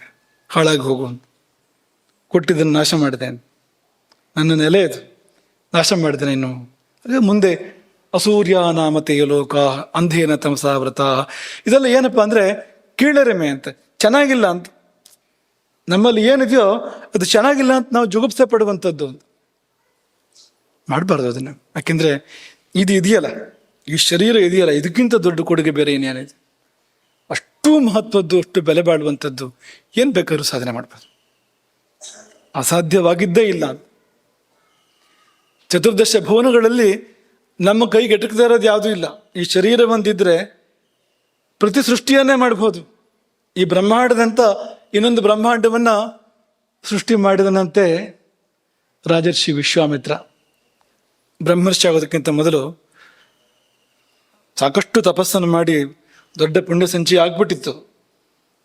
ರಾಜ ವಿಶ್ವಾಮಿತ್ರ ಬಿಟ್ಟು ಬಂದಿದ್ದಾನೆ ರಾಜ್ಯವನ್ನ, ಕಾಡಿನಲ್ಲಿ ತಪಸ್ಸೆ ಮಾಡ್ತಾ ಇದ್ದಾನೆ. ಏನು ದೇವತೆಗಳ ಜೊತೆಗೆ ಸ್ವಲ್ಪ ತಿಕ್ಕಾಟ ಬಂತು. ಆಗ ಏನು ವಿಶ್ವಾಮಿತ್ರನ ಬಾಯಲ್ಲಿ ಬಂದಿದ್ದು, ಅನ್ಯಮಿಂದ್ರಂ ಕರಿಷ್ಯಾಮಿ, ಇನ್ನೊಬ್ಬ ಇಂದ್ರನನ್ನು ಮಾಡ್ತಾನೆ, ಮತ್ತೊಬ್ಬ ಇಂದ್ರನ ಸೃಷ್ಟಿ ಮಾಡ್ತಾನೆ. ಲೋಕೋವಾಸ್ಯಾದ ಅನಿಂದ್ರಕಃ, ಈ ಲೋಕಕ್ಕೆ ಇಂದ್ರನೇ ಇಲ್ಲದಂತೆ ಮಾಡ್ತೇನೆ, ಸಾಧ್ಯ ಇದೆ ಅಂತ, ಅದೆಲ್ಲವೂ ಕೂಡ ಅಂತ. ಸೃಷ್ಟಿಯನ್ನು ಮಾಡಿದ್ದೇ ಹೌದು. ನಕ್ಷತ್ರ ಮಂಡಲವನ್ನ ಪ್ರತ್ಯೇಕವಾಗಿ ಸೃಷ್ಟಿ ಮಾಡಿದ್ದೇ ಹೌದು. ಕೊನೆಗೆ ದೇವತೆಗಳೆಲ್ಲ ಬಂದು ಕೈಕಾಲು ಕಟ್ಟಿ ದಮ್ಮಯ್ಯ ದಕ್ಕಯ್ಯ ಅಂತೆಲ್ಲ ಹೇಳಿ ವಿಶ್ವಾಮಿತ್ರನಿಗೆ ದಯವಿಟ್ಟು ಮಾಡಬೇಡ ಇದನ್ನ ಅಂತೇಳಿ ಅಂತೂ ಇಂತೂ ಏನೋ ಒಂದು ರಾಜ್ಯ ಮಾಡ್ಕೊಳ್ಬೇಕಾಯ್ತು. ಇಲ್ಲಿದ್ರೆ ಮತ್ತೊಂದು ಸೃಷ್ಟಿ ಆಗಿರ್ತಾ ಇತ್ತು. ಆದ್ರೂ ಸೃಷ್ಟಿ ಆಯ್ತು, ಒಂದಷ್ಟು ಸೃಷ್ಟಿಗಳಾಗೇ ಬಿಟ್ಟು ಅಂದ್ರೆ ಅಲ್ಲಿವರೆಗೆ ಸಾಧ್ಯತೆ ಇರುವಂಥದ್ದು ಅಂತ ಇದು ಅಂತ. ಹಾಗಾಗಿ ಚರಕರು ಹೇಳಿದರು, ಸರ್ವಮನ್ಯತ್ ಪರಿತ್ಯಜ್ಯ ಶರೀರ ಮನುಪಾಲಿಗೆ, ಮತ್ತೆಲ್ಲ ಬಿಟ್ಟು ಶರೀರವನ್ನು ರಕ್ಷಣೆ ಮಾಡ್ಕೋ. ಯಾಕೆಂದ್ರೆ ತದಭಾವೇಹಿ ಭಾವಾನಾಂ ಸರ್ವಾಭಾವ ಶರೀರಿಣಾಂ. ಅದು ಒಂದು ಹೋಯ್ತು ಅಂದ್ರೆ ಎಲ್ಲ ಹೋಯ್ತು. ತದಭಾವೇಹಿ ಸರ್ವಾಭಾವ, ಅದಿದ್ರೆ ಎಲ್ಲ ಇದೆ ಅಂತಲೇ ಅರ್ಥ. ಅದಕ್ಕೆ ತದ್ಭಾವೇ ಸರ್ವಭಾವ, ತದಭಾವೇ ಸರ್ವಾಭಾವ. ತದ್ಭಾವೇ ಸರ್ವಭಾವ, ತದಭಾವೇ ಸರ್ವಾಭಾವ. ನಮ್ಮ ಮಕ್ಕಳಿಗೆ ಸ್ವರ ಏನೋ ಸ್ವಲ್ಪ ವ್ಯತ್ಯಾಸ ಆಗಿದೆ ಅಂತ ಕಾಣ್ತಾ ಇದೆ, ಇವತ್ತು ಬರ್ತಾ ಇಲ್ಲ ಸ್ವರ. ಹಾಗಾಗಿ ತಸ್ಮಾತ್ ಪುರುಷ ಮತಿಮಾನ್, ಬುದ್ಧಿ ಇರುವವನು ಮನುಷ್ಯ ಆತ್ಮನಃ ಶಾರೀರೇಶ್ವೇವ ಯೋಗಕ್ಷೇಮಕರೇಶು ಪ್ರಯತೇತ ವಿಶೇಷೇಣ. ಚಕ್ರಪಾಣಿದ ಹತ್ರ ವ್ಯಾಖ್ಯಾನ ಅದು. ವಿಶೇಷವಾಗಿ ಈ ಶರೀರದ ಯೋಗಕ್ಷೇಮಕ್ಕೆ ಇರುವ ಪ್ರಯತ್ನವನ್ನೆಲ್ಲ ಮಾಡು. ಯಾಕೆಂದ್ರೆ ಶರೀರಂ ಹ್ಯಸ್ಯ ಮೂಲಂ, ಅದೇ ಮೂಲ. ಧರ್ಮಕ್ಕೂ ಅದೇ ಮೂಲ, ಅರ್ಥಕ್ಕೂ ಅದೇ ಮೂಲ, ಕಾಮಕ್ಕೂ ಅದೇ ಮೂಲ, ಮೋಕ್ಷಕ್ಕೂ ಅದೇ ಮೂಲ. ಮೋಕ್ಷಕ್ಕಂತೂ ಇದು ಬಿಟ್ಟು ಬೇರೆ ಮಾರ್ಗ ಇಲ್ಲ. ಈ ಮನುಷ್ಯ ಶರೀರ ಬರದೆ ಇನ್ನು ಯಾವ ಶರೀರ ಬಂದರೂ ಕೂಡ ಮೋಕ್ಷ ಇಲ್ಲ. ಸುಖ ಇರ್ಬೋದು ತತ್ಕಾಲಕ್ಕೆ, ಅಪುಣ್ಯ ಖರ್ಚಾಗುವವರೆಗೆ ಸುಖ ಇರ್ಬೋದು, ಮೋಕ್ಷ ಇಲ್ಲ. ನಿತ್ಯ ಸುಖ, ಶಾಶ್ವತ ಸುಖ ಅನ್ನುವಂಥದ್ದು ಒಂದೇ ಒಂದು ಮಾಧ್ಯಮದಿಂದ ಸಿಗುವಂಥದ್ದು, ಒಂದೇ ಒಂದು ಸಾಧನದಿಂದ ಸಿಗುವಂಥದ್ದು. ಯಾವುದು ಆ ಸಾಧನ ಅಂದರೆ ಈ ಮಾನವ ಶರೀರ ಅಂತ. ಹಾಗಾಗಿ ಶರೀರಂ ಹ್ಯಸ್ಯ ಮೂಲಂ ಶರೀರ ಮೂಲಶ್ಚ ಪುರುಷೋ ಭವತಿ, ಶರೀರ ಮೂಲಶ್ಚ ಪುರುಷೋ ಭವತಿ. ಪದ್ಮಪುರಾಣ ಹೇಳ್ತು, ರಕ್ಷಣೀಯ ಸದಾ ಪ್ರಾಣಾಃ ದೇಹೋ ರಕ್ಷ್ಯಶ್ಚ ಯತ್ನತಃ. ಪ್ರಾಣ ಉಳಿಸ್ಕೊ, ಯತ್ನಪೂರ್ವಕವಾಗಿ ಶರೀರ ಉಳಿಸ್ಕೊ. ಹಾಗಾಗಿ ಹೇಳಿದ್ದು ಸರ್ವಾನ್ನಾನುಮತಿ ಪ್ರಾಣಾತ್ಯಯೇ. ಪ್ರಾಣ ಹೋಗ್ತದೆ ಅಂದರೆ ಏನ್ ಬೇಕಾದ್ರೂ ತಿನ್ನು, ನಿಷಿದ್ಧ ಯಾವುದು ನಿಷಿದ್ಧ ಅಲ್ಲ ಆ ಸಮಯದಲ್ಲಿ ಅಂತ. ಏನ್ ಬೇಕಾದ್ರೂ ತಿನ್ನು. ವಶಸ್ತಿ ಚಾಂಕ್ರಾಯಣ ಅಂತ ಅವನ ಒಂದು ದೃಷ್ಟಾಂತ ಬರ್ತದೆ ಉಪನಿಷತ್ತುಗಳಲ್ಲಿ. ಅಲ್ಲಿ ಇದರ ವಿವರಣೆ ಇರುವಂಥದ್ದು. ಪ್ರಾಣಾತ್ಯಯೇ, ಪ್ರಾಣ ಹೋಗ್ತದೆ ಅಂತ ಸಂದರ್ಭ ಬಂದ್ರೆ ಸರ್ವಾನ್ನಾನುಮತಿ, ಏನು ಬೇಕಾದ್ರೂ ತಿನ್ನು, ಜೀವ ಉಳಿಸ್ಕೊ. ದಾರಿ ತಪ್ಪಿದ ಹಡಗಿನಲ್ಲಿ ಜೀವ ಉಳಿಸ್ಕೊಳ್ಬೇಕು ಅಂದ್ರೆ ಅಲ್ಲಿರುವ ಇಲಿಗಳನ್ನು ತಿನ್ಬೇಕಾಗಿ ಬರ್ತದಂತೆ. ಅಂಥ ಉದಾಹರಣೆಗಳಿವೆ. ಇಲಿಗಳನ್ನು ತಿಂದು ಜೀವ ಉಳಿಸ್ಕೊಳ್ಳುವಂಥ ಹಡಗಿನಲ್ಲಿ ಇಲಿಗಳಿರ್ತವೆ ತುಂಬ. ದೊಡ್ಡ ತುಂಬ ಸ್ಥಳಾವಕಾಶ ಇರುವಂಥದ್ದು ಹಡಗು ಅಂತಂದ್ರೆ, ಅಂತ ಸಾಮಾನ್ಯ ಸರಂಜಾಮ ತುಂಬ ಇರುವಂಥದ್ದು. ಹಾಗಾಗಿ ಅದಕ್ಕೆ ಒಳ್ಳೆ ಆಡುಂಬಲ ಇಲಿಗಳಿಗೆ ಅಂತ. ಕೊನೆಗೆ ಆ ಇಲಿಗಳನ್ನು ತಿಂದು ಬದುಕುವಂಥದ್ದಂತೆ. ಯಾಕೆಂದ್ರೆ ದಡ ಸಿಗದೆ ಇದ್ದಾಗ, ದಾರಿ ತಪ್ಪಿದಾಗ ಜೀವ ಉಳಿಸ್ಕೊಳ್ಬೇಕಲ್ಲ, ಅದು ದೋಷ ಅಲ್ಲ ಅಂತ. ಯಾಕೆಂದ್ರೆ ಇದು ಅಷ್ಟು ಬೆಲೆ ಬಾಳುವಂಥದ್ದು ಶರೀರ ಅಂತ. ಆಮೇಲೆ ಪ್ರಾಯಶ್ಚಿತ್ತ ಮಾಡ್ಕೊಂಡ್ರೆ ಪರಿಹಾರ ಆಗ್ತದೆ. ಯಾಕೆಂದ್ರೆ ಅನಿವಾರ್ಯವಾಗಿ ಮಾಡಿದ್ದು, ಬೇರೆ ವಿಧಿ ಇಲ್ಲದೆ ಮಾಡಿದ್ದು, ಪ್ರಾಣ ಉಳಿಸ್ಕೊಳ್ಳೋ ಸಲುವಾಗಿ ಮಾಡಿರ್ತಕ್ಕಂಥದ್ದು. ಸುಳ್ಳು ಹೇಳಬಾರ್ದು. ಆದ್ರೆ ಪಂಚಾನೃತಾನ್ಯಾಹುರ್ ಅಪಾತಕಾನಿ ಅಂತ ಅದಕ್ಕೊಂದು ವಿನಾಯಿತಿ ಕೊಟ್ರು. ಅದ್ರಲ್ಲಿ ಒಂದೇನು ಅಂದ್ರೆ ಪ್ರಾಣಾತ್ಯಯೇ, ಪ್ರಾಣ ಹೋಗುವಾಗ ಇದು ಉಳಿಸ್ಕೊ ಮೊದಲು ಅಂತ, ಅದಕ್ಕೆ ಪರಿಹಾರ ಮಾಡ್ಕೊ ಅಂತ. ಹಾಗಾದ್ರೆ ಏನೆಲ್ಲ ಇದೆಯಪ್ಪ ಶರೀರದಲ್ಲಿ? ಇಷ್ಟೆಲ್ಲ ನೀವು ಹೇಳ್ತೀರಲ್ಲ, ದೇಹ ದೇಹ ದೇಹ ಅಂತ. ಏನಿದೆ ದೇಹದಲ್ಲಿ ಅಂದ್ರೆ ಅದಕ್ಕೆ ಯೋಗ ಶಿಖೋಪನಿಷತ್ತು ಎನ್ನುವ ಒಂದು ಉಪನಿಷತ್ತು ಒಂದು ಅದ್ಭುತ ವಿವರಣೆಯನ್ನು ಕೊಡ್ತದೆ. ಇದರ ಪೂರ್ತಿ ವಿವರಣೆಗೆ ನಮ್ಮ ಇಡೀ ಜೀವಮಾನವೇ ಸಾಲದು.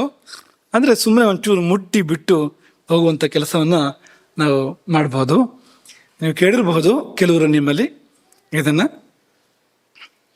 ಶ್ಲೋಕ ಏನಿದೆ ಅಂದ್ರೆ, ದಶದ್ವಾರಪುರಂ ದೇಹಂ ದಶನಾಡಿ ಮಹಾಪಥಂ ದಶಭಿರ್ವಾಯುಭಿರ್ವ್ಯಾಪ್ತಂ ದಶೇಂದ್ರಿಯ ಪರಿಚ್ಛದಂ ಷಡಾಧಾರಾಪವರಕಂ ಷಡನ್ವಯ ಮಹಾವನಂ ಚತುಃಪೀಠಸಮಾಕೀರ್ಣಂ ಚತುರಾಮ್ನಾಯ ದೀಪಕಂ ಬಿಂದುನಾದ ಮಹಾಲಿಂಗಂ ಶಿವಶಕ್ತಿ ನಿಕೇತನಂ ದೇಹಂ ಶಿವಾಲಯಂ ಪ್ರೋಕ್ತಂ ಸಿದ್ಧಿದಂ ಸರ್ವದೇಹಿನಾಂ. 3 ಶ್ಲೋಕ ಯೋಗ ಶಿಖೋಪನಿಷತ್ತಿನ 165ರಿಂದ 168ರವರೆಗೆ ಇರ್ತಕ್ಕಂಥ ಮಂತ್ರಗಳು ಅಂತ ಕರಿಬೋದು ನಾವು ಅದನ್ನು, ಉಪನಿಷತ್ತಾಗಿದ್ದರಿಂದ. ಏನು ಹೇಳ್ತಾ ಇದೆ, ಏನಿದೆ ಅಂತ ಇಲ್ಲಿ ಅಂತಂದರೆ, ದಶದ್ವಾರಪುರಂ ಅಂತ 10 ದ್ವಾರಗಳಿದ್ದಾವೆ. ಅದು ಗೊತ್ತಾಗುವಂಥದ್ದು ಒಂದು ಮಟ್ಟಿಗೆ, 10 ದ್ವಾರ ಅಂತಂದರೆ ಅಲ್ವಾ. 2 ಕಣ್ಣಿದೆ, ದ್ವಾರ ಅದು. ಹೊರಗಿನ ದೃಶ್ಯಗಳು ಒಳಗಡೆ ಹೋಗ್ತಾ ಇದ್ದಾವೆ ಆ ದ್ವಾರಗಳ ಮೂಲಕವಾಗಿ. 2 ಕಿವಿ ಇದೆ, ಮೂಗಿನ 2 ರಂಧ್ರಗಳಿದ್ದಾವೆ, ಬಾಯಿ ಇದೆ. ಇನ್ನು ದೇಹದ ಕಲ್ಮಶಗಳು ಹೊರ ಹೋಗಬೇಕಾದ್ರೆ ಅದಕ್ಕೆ 2 ದ್ವಾರಗಳಿದ್ದಾವೆ. ಘನ ರೂಪದಲ್ಲಿ ಹೊರಗೆ ಹೋಗುವಂಥದ್ದು, ದ್ರವ ರೂಪದಲ್ಲಿ ಹೊರಗೆ ಹೋಗುವಂಥದ್ದು. ಇಷ್ಟೆಲ್ಲ ಆಯ್ತಲ್ಲ. ಕೊನೆಯಲ್ಲಿ ಒಂದೇ 10ನೇದು ಎಲ್ಲಿದೆಯಪ್ಪ ಅಂದರೆ ನೆತ್ತಿಯಲ್ಲಿದೆ. ಇದು 9. ಹಾಗಾಗಿ ನವದ್ವಾರ ಪರಂ ಅಂತಲೂ ಹೇಳ್ತಾರೆ. ನವದ್ವಾರ ಪರಂ ಅಂದರೆ 9 ದ್ವಾರ ಕಾಣುವಂತೆ ಇದೆ, ಎಲ್ಲರಿಗೂ ಕಾಣುವಂತೆ ಇದೆ 9 ದ್ವಾರಗಳು. 10ನೇದು ಇದೆ. ಅದು ಯಾತಕ್ಕಿದೆ ಅಂದರೆ ಜೀವವು ಬ್ರಹ್ಮವನ್ನು ಸೇರಬೇಕಾದ್ರೆ ಆ ಮಾರ್ಗದಲ್ಲಿ ಹೋಗಬೇಕು ಅಂತ.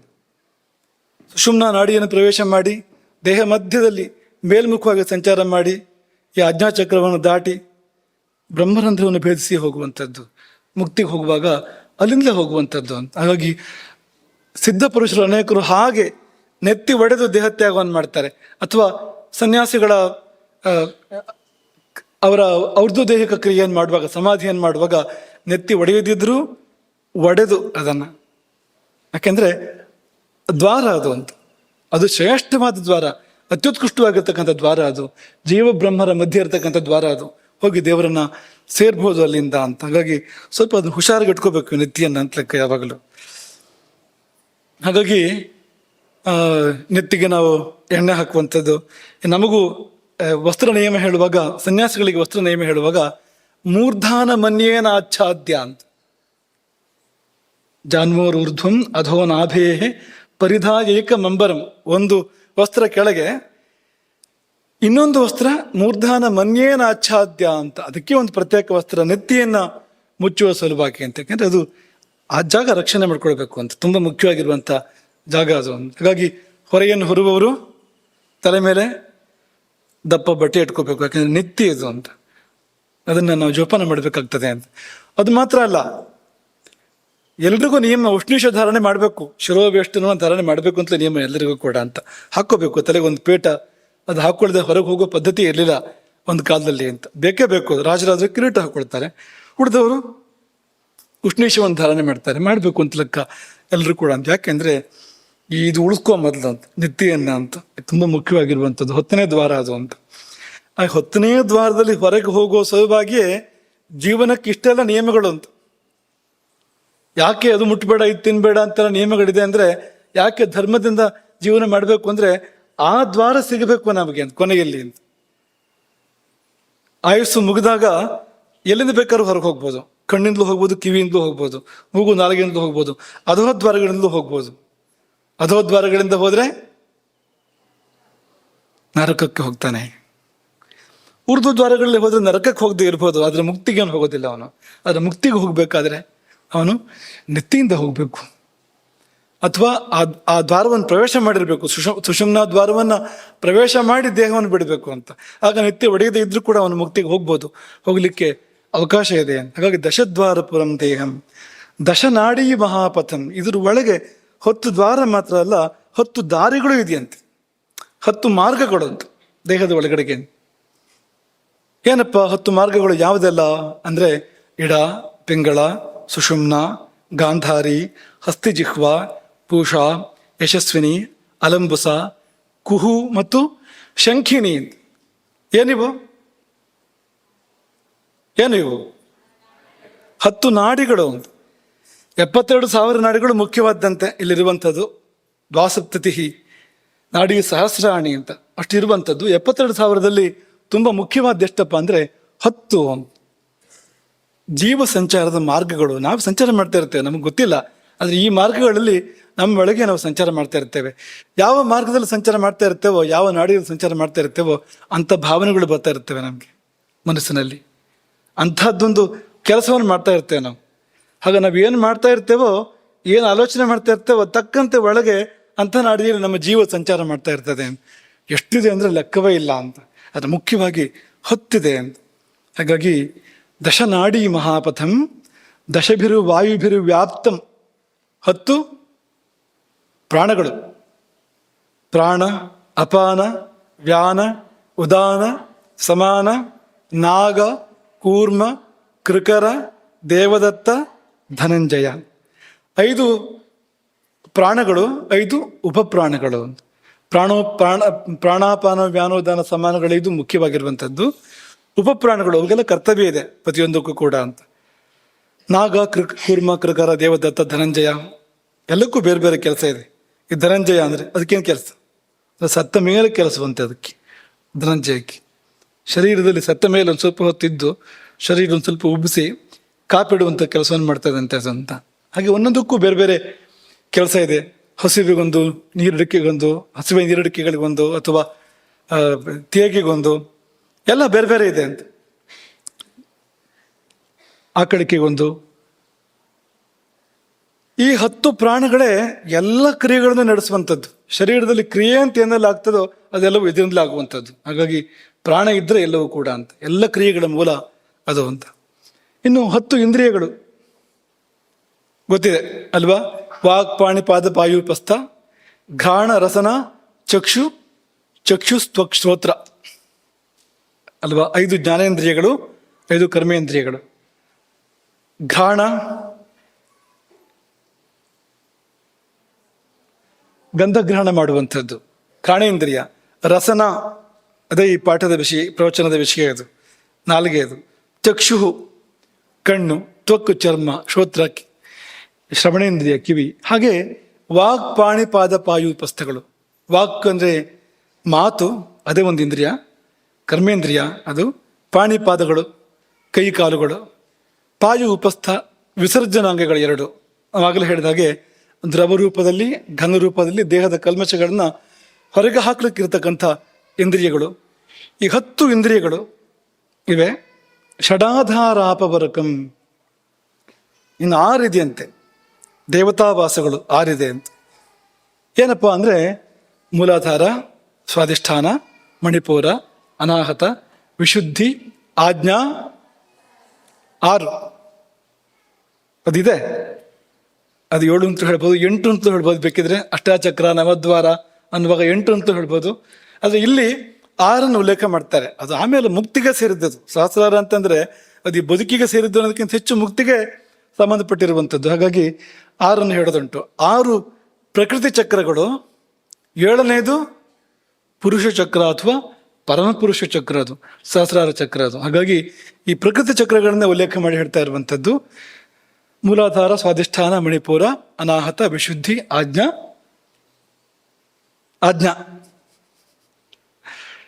ಈ 6 ದೇವತಾವಾಸಗಳು. ಒಂದೊಂದು ಚಕ್ರದಲ್ಲಿ ಕೂಡ ದೇವತೆಗಳು ನೆಲೆಸಿದ್ದಾರೆ.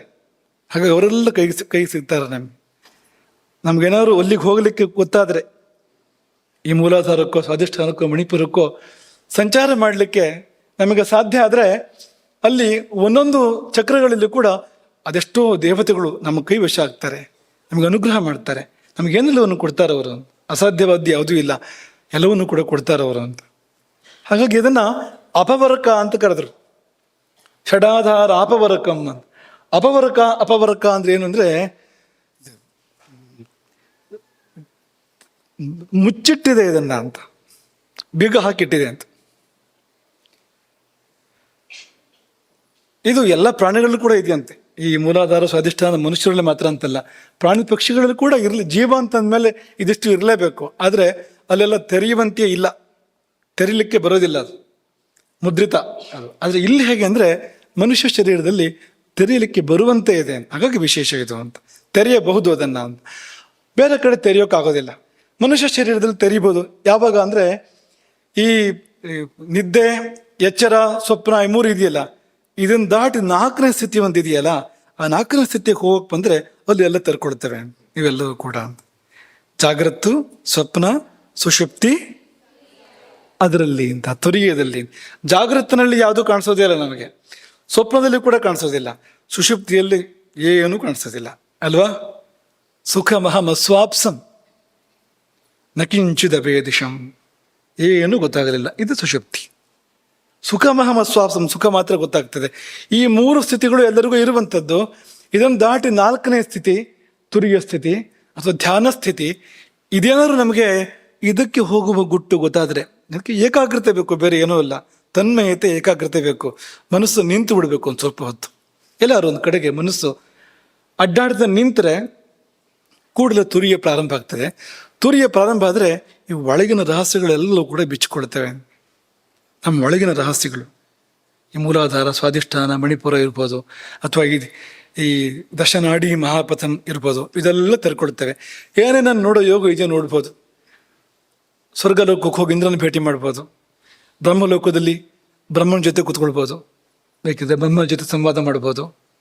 ಎಲ್ಲ ಸಾಧ್ಯ ಇದೆ. ಸ್ವರ್ಗದ ಸುಖವನ್ನು ಅನುಭವಿಸ್ಬೋದು, ಇನ್ನೇನೇನೋ ಅನುಭವಿಸ್ಬೋದು, ಏನೇನೋ ಸಿದ್ಧಿಗಳನ್ನ ಪಡ್ಕೊಂಡು ಬರ್ಬೋದು. ಬರುವಾಗ ಪರಮಸಿದ್ಧಿಯನ್ನು ಕೂಡ ಪಡಿಬೋದು. ಇದೆಲ್ಲವನ್ನು ದಾಟಿ ಮುಂದಕ್ಕೆ ಹೋದರೆ ಪರಮಸಿದ್ಧಿಯನ್ನು ಕೂಡ, ಎಲ್ಲ ಸಿದ್ಧಿಗಳ ತಾಯಿ ಎನ್ನುವಂಥ ಸಿದ್ಧಿ, ಮೋಕ್ಷ ಸಿದ್ಧಿ, ಅದನ್ನು ಕೂಡ ಪಡಿಬಹುದು. ಆಗ ಇದೆಲ್ಲ ತೆರ್ಕೊಳ್ತವೆ, ಒಂದೊಂದೇ ತೆರ್ಕೊಳ್ತೇವೆ. ಮೂಲಾಧಾರ, ಸ್ವಾಧಿಷ್ಠಾನ, ಮಣಿಪುರ ಎಲ್ಲವೂ ಕೂಡ ತೆರ್ಕೊಳ್ತೇವೆ.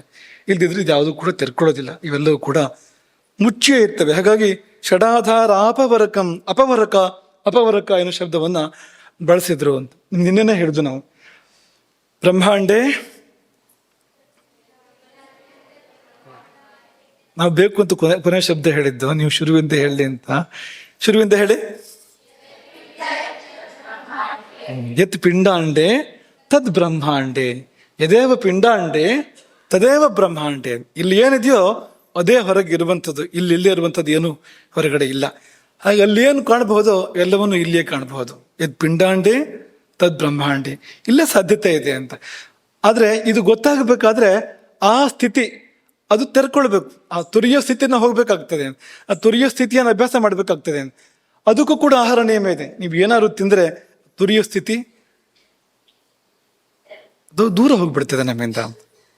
ಆ ತುರಿಯ ಸ್ಥಿತಿಗಾಗಿಯೇ ಧರ್ಮಶಾಸ್ತ್ರದಲ್ಲಿ ತುಂಬ ನಿಯಮಗಳನ್ನ ಹೇಳಿರುವಂಥದ್ದು. ನೀನು ಹೀಗೆಲ್ಲ ಇದ್ದರೆ ನೀನು ಆ ತುರಿಯ ಸ್ಥಿತಿ ನಿನಗೆ ಲಭಿಸುವಂಥದ್ದು, ಇಲ್ಲಿದ್ರೆ ತುರಿಯ ಸ್ಥಿತಿ ಲಭಿಸೋದಿಲ್ಲ, ನೀನು ಇಲ್ಲೇ ಉಳಿದೋಗ್ತೀಯ ನೀನು ಅಂತ. ಆಮೇಲೆ ಷಡನ್ವಯ ಮಹಾವನಂ, ಇದಲ್ಲದೆ 6 ಇಲ್ಲಿ ಅನ್ವಯಗಳು, ಅಂದರೆ ಅದೊಂದು ಬಗೆಯ ಮಾರ್ಗಗಳಂತೆ. 6 ಹಾದಿಗಳಿದೆ. ಈ ನಾಡಿಗಳ ರೀತಿ ಅಲ್ಲ, ಬೇರೆ ರೀತಿಯದ್ದು. 6 ಹೋಗುವ ಒಂದು ಪದ್ಧತಿಗಳು ಅಂತ, ಹೋಗುವ ದಾರಿಗಳಿದೆ ಅಂತ ಇಲ್ಲಿ ಅಂತ. ಯಾವುದು 6 ಅಂದರೆ ಮಂತ್ರಯೋಗ, ಲಯಯೋಗ, ಹಠಯೋಗ, ರಾಜಯೋಗ, ಭಾವನಾ ಯೋಗ ಮತ್ತು ಸಹಜ ಯೋಗ ಅಂತ. ಈ 6 ಅಂದರೆ ಮಹಾಪಥಗಳು ಅಂತ. ಈಗ ಆ ಪಥ ಬೇರೆ, ಈ ಪಥ ಬೇರೆ. ನಾಡಿ ಪಥ ಅಂದರೆ ದಾರಿಯನ್ನು ಅರ್ಥದಲ್ಲಿ ಇರುವಂಥದ್ದು, ಅಲ್ಲಿ ನಾವು ಪ್ರಯಾಣ ಮಾಡ್ತೇವೆ ಅಂತ. ಇದು ಹಾಗಲ್ಲ, ಸಾಧನಾ ಮಾರ್ಗ ಅಂತ, ಸಾಧನೋಪಾಯ ಅಂತ ಆ ಅರ್ಥದಲ್ಲಿ ಇರುವಂಥದ್ದು. ಹಾಗಾಗಿ ಮಂತ್ರಗಳ ಮೂಲಕ, ಲಯದ ಮೂಲಕ, ಹಠದ ಮೂಲಕ, ಅಥವಾ ರಾಜಯೋಗ ಧ್ಯಾನದ ಮೂಲಕ, ಭಾವನಾ ಯೋಗದ ಮೂಲಕ, ಸಹಜ ಯೋಗದ ಮೂಲಕ ನಾವು ಪರಮ ಲಕ್ಷ್ಯವನ್ನು ತಲುಪೋಕೆ ಸಾಧ್ಯ ಇದೆ. ಹಾಗಾಗಿ ಇದು ಒಂದು ರೀತಿ ಕಾಡಿದ್ದ ಹಾಗೆ ಇದು ಈ ಶರೀರ ಎನ್ನುವಂಥದ್ದು. ಈ ಕಾಡಿನೊಳಗೆ ಮಾರ್ಗಗಳಿದೆ 6, ಅದು ಯೋಗಗಳು ಅವೆಲ್ಲವೂ ಕೂಡ ಅಂತ. ಚತುಷ್ಪೀಠ ಸಮಾಕೀರ್ಣಂ, 4 ಪೀಠ, ಕಾಮರೂಪ, ಪೂರ್ಣಗಿರಿ, ಜಾಲಂಧರ ಮತ್ತು ಉಡ್ಯಾಣ ಎಂಬಂಥ 4 ಪೀಠಗಳು. ಚತುರಾಮ್ನಾಯ ದೀಪಕಂ, ಚತುರಾಮ್ನಾಯ ದೀಪಕಂ ಅಂದ್ರೇನು? ಆಮ್ನಾಯ ಅಂದರೆ ವೇದ. 4 ವೇದಗಳನ್ನು ಕೂಡ ಅಭಿವ್ಯಕ್ತಗೊಳಿಸ್ಕೊಳ್ಳೋದಕ್ಕೆ ಅವಕಾಶ ಇದೆ ಇಲ್ಲಿ. ಇಲ್ಲೇ ಇದೆ 4 ವೇದಗಳು ನಮ್ಮೊಳಗೆ ಇದೆ. ಋಗ್ವೇದ, ಯಜುರ್ವೇದ, ಸಾಮವೇದ, ಅಥರ್ವ ವೇದ ಎಲ್ಲ ಎಲ್ಲಿದೆ ಅಂದರೆ ಈ ದೇಹದೊಳಗೆ ಅಡಗಿದೆ. ಹಾಗಾಗಿ ಮಹಾಭಾರತದ ಶಾಂತಿ ಪರ್ವ ಹೇಳಿದ್ದು ವೇದಾಂಶ್ಚ ವೇದ್ಯಂಚ ಯಹ ಶರೀರಾತ್ಮನಿ ವೇದ ಅಂತ. ತನ್ನೊಳಗೆ ಯಾರು ವೇದಗಳನ್ನು ಕಂಡುಕೊಳ್ತಾನೋ, ವೇದ್ಯಗಳನ್ನು ಕಂಡುಕೊಳ್ತಾನೋ ಅಂತ ಇಲ್ಲೇ ಇದೆ 4 ವೇದಗಳು ಕೂಡ. ಇಷ್ಟೆಲ್ಲ ಹೇಳಿ ಬಿಂದುನಾದ ಮಹಾಲಿಂಗಂ, ಬಿಂದು ನಾದ ಅಂತ ಮತ್ತೆರಡಿದೆ. ನಾದ ಅಂದ್ರೆ ಏನು ಅಂದರೆ ಈ ಹೃದಯದ ಈ ಅನಾಹತ ಚಕ್ರ ಇದೆಯಲ್ಲ, ಇಲ್ಲಿಂದ ಓಂಕಾರ ಅನುರಣಿತವಾಗ್ತಾ ಇದೆ ಅಂತ.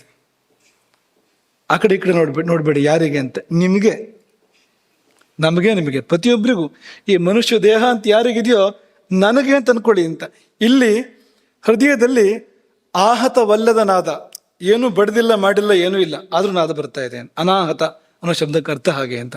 ಆಹತವಲ್ಲ, ಇದು ಆಹತ. ಇದು ಪ್ರಪಂಚದ ಎಲ್ಲ ನಾದಗಳು ಇರೋದು ಹೇಗೆ ಅಂತ, ಯಾವುದೋ ಒಂದಕ್ಕೊಂದು ಹೀಗಾಗಬೇಕು ಅಂತ. ಆಗಲೇ ನಾದ ಬರುವಂಥದ್ದು ಅಂತ. ಯಾವ ಆಹತಿಯೂ ಇಲ್ಲದೆ ತಾನೇ ತಾನಾಗಿ ಪ್ರಣವ ಮೊಳಗ್ತಾ ಇದೆ ಹೃದಯದಲ್ಲಿ, ನಿರಂತರವಾಗಿ ಓಂಕಾರ ಮೊಳಗ್ತಾ ಇದೆ. ಭಗವಂತನೇ ಅದು, ಅವನದೇ ನಾದರೂಪ ಅದು ಅಂತ ಅನವರತವಾಗಿ ಮೊಳಗ್ತಾ ಇದೆ ಇಲ್ಲಿ ಶರೀರದಲ್ಲಿ, ಹೃದಯದಲ್ಲಿ. ಅದನ್ನು ಕೇಳಬೇಕಾದ್ರೆ ಆ ತುರಿಯೋ ಸ್ಥಿತಿ ಬೇಕು. ಯಥಾ ಪ್ರಕಾರ ಆ ತುರಿಯೋ ಸ್ಥಿತಿಗೆ ಹೋದ್ರೆ ಅದು ಕೇಳೋಕೆ ಶುರುವಾಗ್ತದೆ ಅಂತ. ಯಾವುದು? ಓಂಕಾರದ ನಾದ ಅಂತ. ಆ ಊ ಮ ಇದೆಯಲ್ವಾ, ಪಂಚಾಂಗ ಪ್ರಣವ ಅಂತ ಹೇಳ್ತಾರೆ ನೋಡಿ. ಆ ಊ ಮ ನಾದ ಬಿಂದು ಅಂತ. ಅಕಾರ ಉಕಾರ ಮಕಾರ ನಾದ ಬಿಂದು ಅಂತ. ಅಕಾರ ಉಕಾರ ಮಕಾರ ಗೊತ್ತು ನಮ್ಗೆ, ಓಂ ಅಂತ ಆಗ್ಬೇಕಲ್ವಾ. ಆ ಊ ಸೇರಿದ್ರೆ ಓ ಅಂತ ಆಯ್ತು, ಮತ್ತೆ ಮೂ ಸೇರಿತು ಮಕಾರ, ಓಂ ಅಂತ ಆಯ್ತು. 3 ಮಾತ್ರೆ ಆಯ್ತು, 3 ಬಾರೇ ಮಾತ್ರೆ ಅದು ಪ್ರಣವ ಅಂತಂದ್ರೆ. ಆ ಉ ಮ ಮತ್ತು ನಾದ ಅಂತ. ಆ ಮು ಅನ್ನೋದು ಅರ್ಧ ಮಾತ್ರೆ, ಅದು ಮುಂದುವರಿತದೆ ಅದು ಆ ನಾದ ಅಂತ. ಮೊದಲು ಓಂ ಅಂತಿದ್ರೆ ಆಮೇಲೆ ಅಂತಲೇ ಅದು ಮುಂದುವರಿತಾ ಇರ್ತದಲ್ಲ ಅದು ನಾದ. ಅದು ಮುಂದುವರೆದು ಎಲ್ಲೋ ಒಂದ್ ಕಡೆಗೆ ಅದು ಮುಳುಗಿದ್ರೆ ಅದಕ್ಕೆ ಬಿಂದು ಅಂತ ಹೆಸರು ಅಂತ. ಆ ನಾದ ಒಂದು ನುಡಿತವಾಗ್ತಾ ನಾವು ಅದನ್ನು ಕೇಳ್ತಾ ಮುಂದುವರೆದು ಎಲ್ಲೋ ಒಂದು ಕಡೆಗೆ ಅದು ಒಳಗೆ ಮುಳುಗಿದಾಗ ಅಲ್ಲಿ ಆತ್ಮ ಸಾಕ್ಷಾತ್ಕಾರ ಆಗುವಂಥದ್ದು, ಪರಮಾತ್ಮ ಸಾಕ್ಷಾತ್ಕಾರ ಆಗುವಂಥದ್ದು, ಅಲ್ಲೇ ಆತ್ಮಾನುಭೂತಿ ಎನ್ನುವಂಥದ್ದಾಗುವಂಥದ್ದು. ಹಾಗಾಗಿ ಅದನ್ನು ಬಿಂದು ಅಂತ ಕರೆದ್ರು ಅಂತ. ಹಾಗೆ ಅಕಾರ ಉಕಾರ ಮಕಾರ ನಾದ ಬಿಂದುಗಳು. ಅದನ್ನೇ ಬಿಂದುನಾದ ಮಹಾಲಿಂಗಂ. ಲಿಂಗ ಅಂದ್ರೆ ಏನು? ಗುರುತು ಅಂತ. ಈ ಶರೀರದ ಹೆಗ್ಗುರುತು ಯಾವುದು? ಮಹಾಲಿಂಗ ಅಂದ್ರೆ ಏನು? ಹೆಗ್ಗುರುತು ಅಂತ. ಮಾನವ ಶರೀರ ಎನ್ನುವುದಕ್ಕೆ ಹೆಗ್ಗುರುತು ಯಾವುದು ಅಂದ್ರೆ ಆ ನಾದ ಮತ್ತು ಬಿಂದುಗಳು. ಬೇರೆ ಕಡೆ ಇಲ್ಲ ಅದು ಅಂತ. ನಾದ ಬಿಂದುಗಳು ಇಲ್ಲಿದೆ ಅದು ಅಂತ, ನಮ್ಮೊಳಗಿದೆ ಅಂತ. ಹಾಗಾಗಿ ಶಿವಶಕ್ತಿ ನಿಕೇತನ, ನಾದವೇ ಶಕ್ತಿ, ಬಿಂದುವೇ ಶಿವ ಅಂತ. ಈ ಶರೀರ ಎನ್ನುವಂಥದ್ದು ಶಿವಶಕ್ತಿ ನಿಕೇತನ ಅಥವಾ ವಿಷ್ಣು ಲಕ್ಷ್ಮೀ ನಿಕೇತನ, ವಾಣಿ ಹಿರಣ್ಯ ಗರ್ಭ ನಿಕೇತನ ಹಾಗೂ ಹೇಳ್ಬೋದು. ಅವರು ಅವನೇ ಸತ್ಯಲೋಕಕ್ಕೆ ಹೋದ್ರೆ ವಾಣಿ ಹಿರಣ್ಯ ಗರ್ಭ, ವೈಕುಂಠ ಲೋಕಕ್ಕೆ ಹೋದ್ರೆ ಲಕ್ಷ್ಮೀನಾರಾಯಣ, ಈ ಕಡೆ ಕೈಲಾಸಕ್ಕೆ ಬಂದ್ರೆ ಪಾರ್ವತಿ ಸಹಿತ ಶಿವ, ಪಾರ್ವತಿ ಪರಮೇಶ್ವರ, ಅವನೇ ಅದು ಅಂತ. ಇಂತಹದ್ದು ಅಂತ ಯಾಕೆ ದೇವತೆಗಳು ಆಸೆ ಪಡ್ತಾರೆ? ಇದೇ ಕಾರಣಕ್ಕೋಸ್ಕರವಾಗಿ ವೇದವು ಹೇಳ್ತು, ಅಷ್ಟಾಚಕ್ರ ನವದ್ವಾರ ದೇವಾನಾಂ ಪೂರಯೋಧ್ಯ. ದೇವತೆಗಳ ನಗರಿ ಇದು, ಎಲ್ಲಾ ದೇವತೆಗಳು ವಾಸ ಮಾಡ್ತಾರೆ ಇಲ್ಲಿಯೇ. ಯಾವತೀರ್ವೈ ದೇವತಾ ತಾ ಸರ್ವಾಹ ವೇದ ವಿಧಿ ಬ್ರಾಹ್ಮಣೇ ವಸಂತಿ. ವೇದಜ್ಞಾನದ ಬ್ರಾಹ್ಮಣನಾದ್ರೆ ಅಭಿವ್ಯಕ್ತರಾಗ್ತಾರೆ ಅವರೆಲ್ಲರೂ ಕೂಡ. ಎಲ್ಲರಲ್ಲೂ ಇದ್ದಾರೆ ಅವರು ದೇವತೆಗಳು. ಹಾಗಾಗಿ ಅಷ್ಟಾಚಕ್ರ ನವದ್ವಾರ ದೇವಾನಾಂ ಪೂಹು ಅಯೋಧ್ಯ. ಅಲ್ಲಿಗೆ ಹೋಗಿ ತಲುಪಿದರೆ, ನಮ್ಮೊಳಗಿರ್ತಕ್ಕಂಥ ಅಯೋಧ್ಯೆಗೆ ಹೋಗಿ ತಲುಪಿದರೆ ನಮ್ಮನ್ನು ಯಾವ ಯುದ್ಧವೂ ಮುಟ್ಟೋದಿಲ್ಲ, ಯಾವ ಆಪತ್ತು ನಮ್ಮನ್ನು ಮುಟ್ಟೋದಿಲ್ಲ. ಅಂಥದ್ದು ಒಂದು ಅಲ್ಲಿ ಯುದ್ಧ ಇಲ್ಲ. ಅಲ್ಲಿ ಅಯೋಧ್ಯ ಅದು ಒಂದು. ತಸ್ಯಾಗಂ ಹಿರಣ್ಮಯ ಕೋಶ, ಒಳಗೆ ಚಿನ್ನದ ಕೋಶ ಒಂದಿದೆ. ನಮ್ಮೊಳಗೆ ಇರುವಂಥದ್ದು ಚಿನ್ನದ ಕೋಶ. ಜ್ಯೋತಿಷಾವೃತಃ, ಬೆಳಗ್ಗೆ ಬೆಳಕು, ಎಲ್ಲೆಡೆ ಬೆಳಕು ಆವರಿಸಿದೆ. ಅಲ್ಲಿ ಸ್ವರ್ಗೋಲೋಕ, ಅಲ್ಲಿ ಕೇವಲ ಆನಂದ ಅಂತ. ಅದನ್ನು ಬಿಟ್ಟು ಬೇರೆ ಏನೂ ಇಲ್ಲ. ಯೋವೈತಾಂ ಬ್ರಹ್ಮಣೋ ವೇದ ಅಮೃತೇನಾಮೃತಾಂ ಪುರೀಂ. ಯಾರು ಇದನ್ನು ತಿಳಿದರೋ, ಯಾರು ಇದನ್ನ ಅನುಭವಿಸಿದ್ರೋ, ಕಂಡರೋ, ಅರ್ಥ ಮಾಡ್ಕೊಂಡ್ರೋ, ಅಮೃತೇನಾವೃತಾಂ ಪುರೀಂ, ಆ ಪುರಿ ಅಮೃತದಿಂದ ವ್ಯಾಪ್ತವಾಗಿದೆ, ಅಮೃತದಿಂದ ಆವೃತವಾಗಿದೆ. ಆ ಪುರಿಯನ್ನು ಯಾರು ಬಲ್ಲವರಾದರೋ ತಸ್ಮೈ, ಅಂಥವನಿಗೆ ಬ್ರಹ್ಮಚ ಬ್ರಹ್ಮಾಚ, ಪರಬ್ರಹ್ಮವೂ ಹೌದು, ಚತುರ್ಮುಖ ಬ್ರಹ್ಮನೂ ಹೌದು. ಅವರಿಬ್ಬರು ಕೂಡ ಆಯುಸ್ಸನ್ನು ಕೊಡ್ತಾರೆ, ಕೀರ್ತಿಯನ್ನು ಕೊಡ್ತಾರೆ, ಸಂತತಿಯನ್ನು ಕೊಡ್ತಾರೆ, ಎಲ್ಲವನ್ನೂ ಕೊಡ್ತಾರೆ. ಆಯುಷ್ ಕೀರ್ತಿಂ ಪ್ರಜಾಂ ದದುಹು, ಎಲ್ಲವನ್ನೂ ಕೊಡ್ತಾರೆ. ಯಾಕೆಂದ್ರೆ ಅದನ್ನು ನಾವು ಕಾಣಬೇಕು, ಅಲ್ಲಿಗೆ ಹೋಗಿ ನಾವು ತಲುಪಬೇಕು. ಇಷ್ಟೆಲ್ಲ ಹೇಳಿದೆ ನೋಡಿ. ಸಾಲ್ದೇ ಇದಕ್ಕೆ ದೇಹೋ ದೇವಾಲಯ ಪ್ರೋಕ್ತ ಅಂತ ಹೇಳಿದ್ದಾರೆ. ದಿವಸ ಪೂಜೆ ಮಾಡ್ಬೇಕಾದ್ರೆ ಹೇಳುವಂಥದ್ದು. ಒಂದ್ಸತಿನೂ ಅದು ಏನು ಅಂತ ಯೋಚನೆ ಮಾಡೋದಿಲ್ಲ, ಹೇಳ್ತಾ ಇರೋದು ದಿವಸನು. ದೇಹೋ ದೇವಾಲಯ ಪ್ರೋಕ್ತ ಬೇಗ ಬೇಗ ಬೇಗ ಬೇಗ ಹೇಳ್ತಾ ಹೋಗ್ತಿದ್ರೆ ಯಾವ ಅಕ್ಷರ ಉಚ್ಚರ ಆಯ್ತು ಎಲ್ಲೋ ಗೊತ್ತಿಲ್ಲ ಅಂತ ದಿನ ನಿತ್ಯ ಹೇಳುವಂಥದ್ದು. ದೇಹೋ ದೇವಾಲಯ ಪ್ರೋಕ್ತ ದೇವೋ ಜೀವ ಸದಾಶಿವ ಸನಾತನ, ಇಲ್ಲೇ ಇದೆ ಅಂತ. ಸದಾಶಿವ ಸನಾತನ, ಅವನಿರ್ತಕ್ಕಂಥ ದೇವಾಲಯ ಈ ಶರೀರ. ಹಾಗಾಗಿ ಇದನ್ನ ಜತನ ಮಾಡಬೇಕು, ಕಾಪಾಡಬೇಕು ಅಂತ. ಕೊಟ್ಟ ಕೊನೆಯಲ್ಲಿ ಈ ಶರೀರ ಎಷ್ಟು ಅದ್ಭುತವಾಗಿದೆ ಅನ್ನೋದಕ್ಕೆ ಇನ್ನೊಂದು ಉದಾಹರಣೆ ನಾನು ನಿಮಗೆ ಕೊಡುವಂಥದ್ದು. ಕೊಟ್ಟ ಕೊನೆಯಲ್ಲಿ ಸಾಕ್ಷಾತ್ ಭಗವಂತ ಆಗಾಗ ಮನಸ್ಸು ಬಂದಾಗೆಲ್ಲ ಈ ಶರೀರವನ್ನು ಧಾರಣೆ ಮಾಡಿ ಬರ್ತಾನೆ. ಮೆಚ್ಚಿ ಎಷ್ಟು ಚೆನ್ನಾಗಿದೆ ಇದು ಅಂತ ಅವನಿಗೆ ಅವನ ಸೃಷ್ಟಿ ಬಗ್ಗೆ ಒಂದು ಹೆಮ್ಮೆ, ಅಭಿಮಾನ. ಹಾಗಾಗಿ ಸಮಯದಲ್ಲಿ ಅವನು ಇದೇ ಶರೀರವನ್ನು ಹೊತ್ತು ಬರುವಾಗ ಅದೆಷ್ಟು ಮಹತ್ವದ್ದಾಗಿರ್ಬೇಕು ಆ ಶರೀರ ಅಂತ. ನಮ್ಮ ಹಾಗಿರುವಂಥದ್ದೇ, 2 ಕಣ್ಣು, 2 ಕೈ, 2 ಕಾಲು, ಇದೇ ತರಹದ್ದೇ ಅಂತ. ಇದೇ ಶರೀರವನ್ನು ಹೊತ್ತು ಬರ್ತಾ ಇರ್ತಾನೆ, ಆವಾಗ ಬರ್ತಾನೆ ಅಂದ್ರೆ ಅದರ ಮಹತ್ವ ಏನು. ಹಾಗಾಗಿ ಅವನು ಅವತಾರ ಇತ್ತು ಬರ್ತಾ ಇರ್ತಾನೆ. ನಾವಿಲ್ಲಿ ಸರಿಯಾಗಿ ಇದ್ರೆ ಇಲ್ಲಿಯೇ ಅವತಾರ ತಗೊಳ್ಬೋದು, ನಮ್ಮೊಳಗೆ ಬರ್ಬೋದು. ರಾಮನವಮಿ ಬಂತು ಅಂದ್ರೆ ರಾಮ ನಮ್ಮೊಳಗೆ ಅವತಾರ ತಗೊಳ್ಬೋದು. ಕೃಷ್ಣಾಷ್ಟಮಿ ಬಂತು ಅಂದ್ರೆ ನೀವು ಸರಿಯಾಗಿ ಅದನ್ನ ಆಚರಣೆ ಮಾಡಿದರೆ ಕೃಷ್ಣನೇ ನಮ್ಮೊಳಗೆ ಅವತಾರ ತಗೊಳ್ಬೋದು, ಇಳಿದು ಬರ್ಬೋದು ನಮ್ಮೊಳಗೆ ಅಂತ. ಇದೇ ಪ್ರಕೃತಿಯಲ್ಲಿ ಇಳಿದು ಬರೋದಕ್ಕೆ ಅವಕಾಶ ಇದೆ. ಇಷ್ಟೆಲ್ಲ ಇರುವ ಶರೀರವನ್ನ ನಾವು ಜತನ ಮಾಡಬೇಕು ಬೇಡವಾ? ಜತನ ಮಾಡಬೇಕು ಅಂದ್ರೆ ಯಾವುದು ಹೊರಗಿನಿಂದ ಒಳಗೆ ಬರ್ತದೋ ಅದರ ಬಗ್ಗೆ ಸರಿಯಾದ ತಿಳುವಳಿಕೆಯನ್ನು ಹೊಂದಿ, ಯಾವುದು ಇದಕ್ಕೆ ಹೊಂದುವಂಥದ್ದು, ಯಾವುದು ಇದರ ಗುಣವನ್ನು ಬೆಳೆಸುವಂಥದ್ದು ಅಂಥದ್ದನ್ನೇ ನಾವು ಸ್ವೀಕಾರ ಮಾಡಬೇಕು. ದಿಶ್ಯತೆ ಅನ್ನರಸೇನ ಇತಿ ದೇಹ ಅಂದ್ರೆ ಏನು? ಅನ್ನರಸದಿಂದ ವೃದ್ಧಿಯನ್ನು ಹೊಂದುತ್ತದೆ. ದೇಹ ಉಪಚಯ ಅಂತ ಧಾತು, ಅದು ವೃದ್ಧಿಯನ್ನು ಹೊಂದುವಂಥದ್ದು. ಯಾವುದು ನಮಗೆ ವೃದ್ಧಿಗೆ ಕಾರಣ ಆಗ್ತದೋ ಅದು ಅನ್ನರಸ, ಅದು ಹಾಗಾಗಬೇಕು.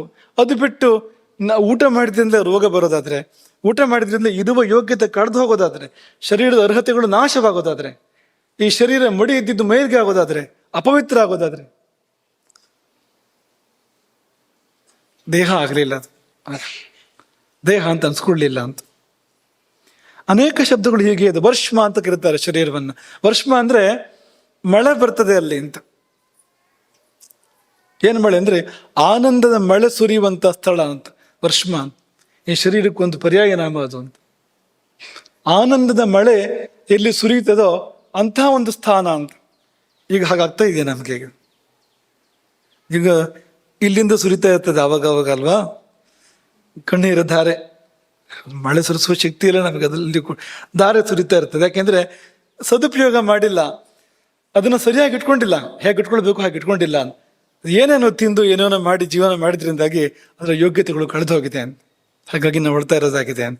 ಸರಿಯಾಗಿ ಇದನ್ನು ಬಳಸ್ಕೊಳ್ಳೋದಾದ್ರೆ ಆನಂದ ಬಾಷ್ಪ ಮಾತ್ರ ಬರಬೇಕು ಹೊರತು ದುಃಖ ಅಲ್ಲಿ ಬರ್ಲಿಕ್ಕೆ ಕಾರಣ ಇಲ್ಲ ಅಂತ. ಶರೀರಂ ಅಂತ ಕರೀತಾರೆ, ಮೂರ್ತಿ ಅಂತ ಕರೀತಾರೆ.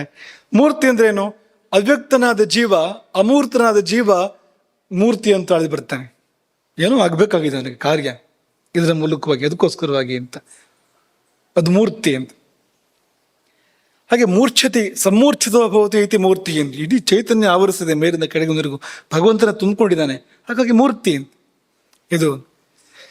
ಆಮೇಲೆ ಕಾಯ ಅಂತ ಕರೀತಾರೆ. ಚೀಯತೆ ಅನಾದಿಭೀಹಿ ಅಂತ.